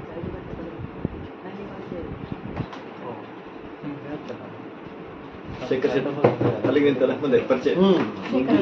ಶೇಖರ್ ಶೆಟ್ಟಿ ಅಂತ. ನಾನು ಆ್ಯಕ್ಚುಲಿ ಅಡ್ವೊಕೇಟ್. ಮತ್ತು ಕನ್ನಡದ ಅಭಿಮಾನನೆಲ್ಲ 40 ವರ್ಷಗಳ ನಂತರ ಒಂದು MA ಮಾಡಿದೆ, ರೀಸೆಂಟ್ಲಿ ಮುಗಿಸ್ಬೋದು. ನೀವು ಏನಾದ್ರು ಒಂದು ಸಂಶೋಧನೆ ಮಾಡ್ಬೋದು. ಪ್ರಾಚೀನ ನ್ಯಾಯ ವ್ಯವಸ್ಥೆ ಹೇಗಿತ್ತು ಅಂತ. ಅಗತ್ಯ. ಎಷ್ಟು ಶಾಸನಗಳಲ್ಲಿ ನ್ಯಾಯ ಕಟ್ಟೆ ಮನೆಗಳು ಅಂತ ಇರ್ತಿದ್ದಾವೆ, ನ್ಯಾಯ ಕೊಡ್ತಾ ಇದ್ರು ಹಳ್ಳಿಗಳಲ್ಲಿ. ವ್ಯಾಜ್ಯ ಪರಿಹಾರ. ಅದು ಒಬ್ರು ಚಿತ್ರದುರ್ಗದ ಹತ್ರ ಒಂದು ಊರ್ನವ್ರು ಒಬ್ರು ಜಡ್ಜ್ ನಾಗೇಂದ್ರ ಪ್ರಸಾದ್ ಅಂತಾನೆ ಏನು, ಕರ್ನಾಟಕ. ಅವರು ತೀರ್ಕೊಂಡ್ಮೇಲೆ ಅವರ ಮೇಲೆ ಒಂದು ಸ್ಮರಣ ಗ್ರಂಥ ಬಂತು. ಅದರಲ್ಲಿ ಇದೇ ವಿಷಯ, ಪ್ರಾಚೀನ ಕಾಲದಿಂದ ನ್ಯಾಯ ವ್ಯವಸ್ಥೆ ಹೇಗಿತ್ತು ಇಲ್ಲಿವರೆಗೆ 18ನೇ ಶತಮಾನದವರೆಗೆ ಅಂತ ಒಂದು 25-30 ಜನ ಲೇಖನಗಳು ಬಂದಿವೆ. ನೋಡಿರ್ಲಿಲ್ಲ. ಲೇಖನಗಳಿವೆ ನ್ಯಾಯ ವ್ಯವಸ್ಥೆ ಹಿನ್ನೆಲೆ ದಕ್ಷಿಣ ಕನ್ನಡದಲ್ಲಿ. ಮೊಬೈಲ್ ಕೋರ್ಟ್ ಅಂತ ಇತ್ತು. ಆ ತೆಲಗಾವಿ ಅವರು ಸಂಪಾದಕರಲ್ಲಿ. ಮೊಬೈಲ್ ಕೋರ್ಟ್ ಅಂತ ಮೊದಲು ತಹಶೀಲ್ದಾರ್ ಎಲ್ಲ ಅವರು ನಿಂತ ಊರು ಹೋಗಿ ಅದೇ ಇದೆಲ್ಲ ಇದು ಮಾಡ್ತಿದ್ರು. ನ್ಯಾಯದಲ್ಲಿ ಯಾರಾದ್ರೂ ಇದ್ದಿದ್ರೆ ಕಂಪ್ಲೇಂಟ್ ಇದ್ರೆ ಅಲ್ಲ, ಇವರು ಹೇಳುದು ಪ್ರಾಚೀನ ದಾಖಲಾತಿ ಬಂದಿದೆ ಶಾಸನಗಳಲ್ಲಿ ತುಂಬಾ ಚೆನ್ನಾಗಿದೆ. ಅವಾಗೆಲ್ಲ ಈ ತರ ವಾದ ಇರ್ಲಿಲ್ವಲ್ಲ. ಆಣೆ ಮಾಡೋದು, ಪ್ರಮಾಣ ಮಾಡೋದು, ಕುದಿಯ ಎಣ್ಣೆ ಕೈ ಇಡಿಸೋದು, ಕುತ್ತು ಕೈ ಇಡಿಸೋದು, ದಿವ್ಯಗಳು ಪಂಚದಿವ್ಯಗಳಿದ್ವಂತೆ. ಅದನ್ನು ಗೆದ್ರೆ ಅವನು ಪ್ರಾಮಾಣಿಕ. ವಿಕ್ರಮ್ ಜೋಶಿ ಅಂತ ಸರ್, ನಾನು MA ಮಾಡಿದ್ದೇನೆ. ನಾಡಿದ್ದು 17ನೇ ತಾರೀಕು ನಮ್ಮಲ್ಲಿ ಒಂದು 5 ಲಕ್ಷ ರೂಪಾಯಿ ಇಟ್ಟು ಒಬ್ಬ ಬಹಳ ದೊಡ್ಡ ಸಾಹಿತಿ ಉದ್ಯಮಿ ಅಂಬಿ ಕುಕ್ಕೆ ಈಗ ರಾಜ್ಯಪಾಲರು ಪ್ರತಿ ವರ್ಷ ಶುದ್ಧ ಚಿನ್ನವನ್ನು ಕೊಡ್ತಾರೆ. ಅದಕ್ಕೆ ಸರ್ಕಾರ ಅಂದ್ರೆ ವಿಶ್ವವಿದ್ಯಾಲಯ ಅಷ್ಟೇ ಹಾಕುತ್ತೆ, RBIಯಿಂದ ಚಿನ್ನ ಸಿಗುತ್ತೆ. ಅದರಿಂದ ಬಹಳ ದೊಡ್ಡ ಮೌಲ್ಯದ ಚಿನ್ನದ ಪದಕವನ್ನ ಅವರು ಪಡಿತಾ ಇದ್ದಾರೆ. ಎಲ್ಲ ಕಡೆ ಲೇಪನ ಸಿಗುತ್ತೆ. ಇಲ್ಲ ಶುದ್ಧ ಚಿನ್ನ. ಬೆಳ್ಳಿ ಪದಕಕ್ಕೆ ಇದು ಬಂಗಾರದ ಲೇಪನ ಅಂತ. ಅದು ಬಂಗಾರದ್ದು ಇರಲ್ಲ, 3 ವರ್ಷಕ್ಕೆ. ಇದು ಅನಿತಾ ಅವರಿಂದ ಆರಂಭ ಆದದ್ದು ಶುದ್ಧ ಪದಕ ಸಿಕ್ಕಿದ್ದು. ನಮಗೆಲ್ಲ ಸಿಕ್ಕಿತ್ತು, ಆದ್ರೆ ಬೆಳ್ಳಿ ಇರ್ಲಿ ಅದಾದ್ರೆ. ನಮಸ್ತೆ ಸರ್, ನಾನು ಸವಿತಾ ಗುಂಶೆಟ್ಟಿ ಅಂತ. ನಾನು ಕಣವಿ GSS ಮತ್ತು HSV ಅವರ ಭಾವಗೀತೆಗಳಲ್ಲಿ ವೈಚಾರಿಕತೆ ಎನ್ನುವ ಬಗ್ಗೆ PhD ಸಂಶೋಧನೆ. ನಾನು ಪ್ರತಿಭಾ ರಾವ್, ಶಿಲಾಹಾರ ಸಮಗ್ರ ಅಧ್ಯಯನ. ಸರ್ ಭೇಟಿಯಾಗಿ ಬನ್ನಿ, ಅಲ್ಲಿಗೆ ಹೋಗಿ ಬನ್ನಿ. ನಮಸ್ತೆ ಸರ್, ನಾನು ಸುರೇಖಾ ಶೆಟ್ಟಿ ಅಂತೇಳಿ ಗಣಿತ ದೇಸಾಯಿ ಅವರ ಬಗ್ಗೆ ಅಧ್ಯಯನ ಅಂತ ಇದ್ದೀನಿ. ಇಲ್ಲಿ ಮುಂಬೈಯಲ್ಲಿದ್ದು ಬೆಳಗಿದಂತಹ ದಿನಕರ ನಮಗೆ ಬರೀ ಅವರು ಮಕ್ಕಳ ಕವಿ ಹಾಗೆ ಹೇಗೆ ಶಿಶು ಸಾಹಿತ್ಯ ಬರೆದವರು ಅಂತ. ಆದರೆ 13 ವರ್ಷ ಕಾರ್ಪೊರೇಟರ್ ಆಗಿದ್ದು, ಕಾರ್ಮಿಕ ನೇತಾರರಾಗಿದ್ದು, ಬಹಳ ದೊಡ್ಡ ಪ್ರಮಾಣದಲ್ಲಿ ಮುಂಬೈಯನ್ನು ಬೆಳೆಸಿದರು. ಹಾಗಾಗಿ ಅವರ ಕುರಿತು ಮುಚ್ಚಿ ಮುಖಗಳನ್ನು ಅವರು ನಾನು ಸುರೇಖಾ ದೇವಾಡಿಗ, PhD ವಿದ್ಯಾರ್ಥಿನಿ, ಮುಂಬೈ ಕನ್ನಡಿಗರ ಸಾಂಘಿಕ ಚಟುವಟಿಕೆ ಮಾಡ್ತೀನಿ. ಇವತ್ತು ನೀವು ಒಂದು ಸಂಸ್ಥೆಗೆ ಹೋಗ್ತಾ ಇದ್ದೀರಿ, ಅಂತಹದ್ದು ನೂರಾರು ಸಂಸ್ಥೆಗಳಿವೆ. ಎಕರೆಗಟ್ಟಲೆ ಜಾಗವನ್ನು ಹಿಡ್ಕೊಂಡು ನಮ್ಮೋದಿದ್ದಾರೆ. ಮುಂದಿನ 50 ವರ್ಷಕ್ಕೆ ಕನ್ನಡಕ್ಕೆ ಮುಂಬೈಯಲ್ಲಿ ಭೀತಿ ಇಲ್ಲ ಅಂತ ಅನ್ಕೊಡುತ್ತೆ, ಭಯ ಇಲ್ಲ ಅಂತ ಅನ್ಕೊಡುತ್ತೆ. ಅವರು ಪೊಲೀಸ್ ಅಧಿಕಾರಿ ನಿವೃತ್ತರಾಗಿದ್ದಾರೆ. 7,000 ಮಕ್ಕಳಿಗೆ ಜನರ ಬೆಂಬಲ, ಕನ್ನಡದ ದೀಕ್ಷೆಯನ್ನು ಕೊಟ್ಟು. ಕರ್ನಾಟಕದಲ್ಲಿ ಎಷ್ಟು ಮಂದಿ ಪೊಲೀಸ್ ಅಧಿಕಾರಿಗಳು ಈ ಥರ ಕೆಲಸ ಮಾಡಿದಾರೆ ಗೊತ್ತಿಲ್ಲ ನನಗೆ. ಏನೇನೋ ಭೂ ವಿವಾದ ಹಗರಣ ಮಾಡಿರ್ಬೋದು. ಅದ್ರ ನೋಡಿ ಆಸಕ್ತಿ ಇದ್ರೆ ಏನು ಮಾಡ್ಬೋದು ಅಂತ ಯೋಚನೆ ಮಾಡಿದ್ದೆ. ಅಂತಹ ನಾನು ಆಶಾ ಸುವರ್ಣ ಅಂತ. ನಾನು ಕಳೆದ ವರ್ಷನೇ MA ಮುಗಿಸಿದೆ. ಈಗ ಮನೆಯಲ್ಲಿದ್ದು ಅಧ್ಯಯನ ಮಾಡುವ ಆಸಕ್ತಿ. ಪುಷ್ಪ. ಶಾರದಾ ಮ್ಯಾಮ್. ನಾನು ಶಾರದಾ ವಾಳದ್ ಅಂತ. ನಾನು ಇಂಜಿನಿಯರ್. ನಿವೃತ್ತಿಯ ನಂತರ ನ್ಯೂಕ್ಲಿಯರ್ ಪವರ್ ಕಾರ್ಪೊರೇಷನ್ನಲ್ಲಿ ನಾನು ಸೈಂಟಿಸ್ಟ್. ಈಗ ವಿಜ್ಞಾನದ ಹಿನ್ನೆಲೆಯಿಂದ ಡಿಪ್ಲೊಮಾ ಮಾಡ್ತಾ ಇದ್ದೀನಿ. ಮತ್ತೆ ನಂದು ಇದು ಅಣು ಕನ್ನಡಿಗರು, ಅವರ ವೈಜ್ಞಾನಿಕ ಕೊಡುಗೆ ಮತ್ತು ಅವರ ರಾಜಾರಾಮಣ್ಣ ಪುಷ್ಪ ಅವರು. ಸರ್ ನಮಸ್ತೆ, ನನ್ನ ಹೆಸರು ಪುಷ್ಪಲತಾ ಗೋವಿಂದೇಗೌಡ ಅಂತ, ಬೆಂಗಳೂರಿನೋಳು. ಮದುವೆ ಆದಮೇಲೆ ಇಲ್ಲಿಗೆ ಬಂದಿದ್ದು. ಆ್ಯಕ್ಚುಲಿ ನನ್ನ ಆಸೆ PhD ಮಾಡಬೇಕು ಅಂತ ಇತ್ತು. ಕಾರಣಾಂತರಗಳಿಂದ ಮಾಡೋಕ್ಕಾಗಿರಲಿಲ್ಲ. ಈಗ MA ಮಾಡಲಿಕ್ಕೆ ಅಂತ ಬಂದಿದ್ದು. ಸ್ವಲ್ಪ ಟೆಕ್ನಿಕಲಿ ಪ್ರಾಬ್ಲಮ್ ಆಯಿತು. ಸಮಯ ವ್ಯರ್ಥ ಮಾಡೋದು ಬೇಡ ಅಂತ ಡಿಪ್ಲೊಮಾ ಮಾಡ್ತಾ ಇದ್ದೀನಿ. ಆಫರ್ ಇರುತ್ತೆ ಪ್ರತಿ ವರ್ಷ, ಆವಾಗ ನಾವು ಆರ್ಡರ್ ಮಾಡೋದು. ಹೆಚ್ಚಿನ ಪುಸ್ತಕ ನಮ್ಮಲ್ಲಿ ಬಂದಿವೆ, ಬಹುತೇಕ ಪುಸ್ತಕಗಳನ್ನ. ಅದರಿಂದ ಒಂದು ವಿನಂತಿ, ಒಂದು ಕಾಂಪ್ಲಿಮೆಂಟರಿ ಕಾಪಿ ಸಾಧ್ಯ ಆದರೆ ದೊಡ್ಡ ಪುಸ್ತಕ ಸರ್, ಖಂಡಿತ ಒಂದು ಕಾಪಿ ಕೊಟ್ಟು. ಕಲಬುರಗಿ ಅವರ ಕಾಲದವರೆಗೂ ಕಾಳೇಗೌಡ ಬೀಚನಹಳ್ಳಿಯವರು ಅವ್ರ ಕಾಲದವರೆಗೆ ಬಂತು, ಆನಂತರ ನಿಂತು ಹೋಯ್ತು. ಮಲ್ಲೇಪುರ ಮಗಳಿಗೆ ಅವ್ರು ಕೊಟ್ಟರು ಒಂದು ಕಾಂಪ್ಲಿಮೆಂಟರಿ ಕಾಪಿ. ನಮ್ಮ ಲೈಬ್ರರಿಯಿಂದ ಬರ್ತದೆ. ಈಗ ನೀವು ಕೊಡ್ತೇವೆ ಆಗತ್ತೆ ಸರ್. ನಮಗೆ ಈಗ ಬಹಳ ದೊಡ್ಡ ಪುಸ್ತಕ ಬಂತು ನಾವು ಕೇಳೋದಿಲ್ಲ. ಯಾವುದೋ ಒಂದು ಅಧ್ಯಯನಕ್ಕೆ ಸಂಬಂಧಪಟ್ಟ ಪುಸ್ತಕ ಇಲ್ಲ, 1600 ಇಲ್ಲ, ಕೆಲವೊಂದು 400-450 ಹೆಚ್ಚಿಗೆ ಇದ್ರೆ ಅನುಕೂಲ. ಅದು ಇಂಥ ಕಡೆ ನೀವು ಕನ್ನಡಕ್ಕೆ ಬೆಳೆಸ್ತಾ ಇದ್ದೀರಿ ಅಂದರೆ ಕೊಡಬೇಕು. ತುಂಬ ಹಳೆಯ ಎಲ್ಲಿ ಅಂತ ಹೇಳಿದ್ರೆ ಕರ್ಕಿಯವರ ಕಾಲದ ಹಸ್ತಾಕ್ಷರ ನಮ್ಮಲ್ಲಿ, ಅವ್ರ ಕೈಯಲ್ಲಿ ಬರ್ದ ಕಾಲದ PhD ನಮ್ಮಲ್ಲಿ. ಚಂದ್ರವಿಕಾಸ ನಮ್ಮ ವಿಶ್ವವಿದ್ಯಾಲಯದ ಮೊದಲ ವಿದ್ಯಾರ್ಥಿ ಅವರು. ಹಾಗಾಗಿ ನಾವೆಲ್ಲ ಸಂಶೋಧನೆ ಮಾಡುವಾಗ ತಾಳ್ತಜೆ ವಸಂತ ಕುಮಾರ್ ಅವರ ಲೇಖನಗಳು ಅವೆಲ್ಲ ಓದಿದ್ರು. ಹಾವನೂರವರ ದೀಕ್ಷಿತ್ ಅಂತ ದೊಡ್ಡ ಪರಂಪರೆ ಇದೆ. JSS ಶತಮಾನೋತ್ಸವ ಈ ವರ್ಷ ಆರಂಭ ಆಗ್ತಾ ಇದೆ ಅಲ್ವಾ? JSS ಶತಮಾನೋತ್ಸವ ಇಲ್ಲಿ ಬಂದು ಇದೇ ವೇದಿಕೆ ಇಲ್ಲೇ ದೊಡ್ಡ ಅನಂತಮೂರ್ತಿ, ಗಿರೀಶ್ ಕಾರ್ನಾಡ್ ಹೇಳಿದ್ರಲ್ಲ, ದೊಡ್ಡ ಭಾಗ್ಯ ಅಂದ್ರೆ 35 ವರ್ಷಗಳಲ್ಲಿ ಕರ್ನಾಟಕದಲ್ಲಿ ಕಂಬಾರ ಅವರನ್ನ ಅಲ್ಲಿಗೆ ಹೋದಾಗ ನೋಡಿದಾಗಿದೆಯಲ್ಲಪ್ಪ ಅಂತ. ಇಲ್ಲಿ ಅವ್ರು ಇಡೀ ಎಲಿಫೆಂಟ್ ಅನ್ನೋದನ್ನ ಮರಳು ಸಿದ್ದಪ್ಪ ಇದ್ದೇವೆ ಕೇಳಬೇಕಾದ್ರೆ ಬಹಳ ದೊಡ್ಡ ಈಗ ಅವರು ಕಲಬುರಗಿ ಸರ್ ಮಾರ್ಗದರ್ಶನವೇ ಸರಿ. ಅವ್ರು ಹೇಳಿದ್ರು ತಾಳ್ಮೆ ಇರಬೇಕು ನಮ್ಮಲ್ಲಿ ಅನ್ನುವಂಥದ್ದು. ಆ ತಾಳ್ಮೆಯನ್ನ ಮೈಗೂಡಿಸಿಕೊಂಡಾಗ ಮಾತ್ರ ಬಹುಶಃ ಯಶಸ್ಸಿನ ಶಿಖರಕ್ಕೆ ಇರಲಿಕ್ಕೆ ಸಾಧ್ಯ ಅನ್ನೋದಕ್ಕೆ ಮಾದರಿ ಸರ್ ತಾವು. ನಮ್ಮ ಇವತ್ತಿನ ಒಂದು ಪ್ರೇರಣಾತ್ಮಕ ಅಂತ ಮಾತುಗಳು ಮತ್ತು ನಮ್ಮಲ್ಲಿರುವಂಥ ಅನೇಕ ಸಂಶಯಗಳನ್ನು ನಿವಾರಣೆ ಮಾಡಿದ್ದೀರಿ. ತಮಗೆ ಅನಂತ ವಂದನೆಗಳನ್ನು ಸಲ್ಲಿಸ್ತೇವೆ. ಮುಂಬೈ ವಿಶ್ವವಿದ್ಯಾಲಯದ ಪರವಾಗಿ, ಕನ್ನಡ ವಿಭಾಗದ ಪರವಾಗಿ ಮತ್ತೊಮ್ಮೆ ಅನಂತ ವಂದನೆಗಳು.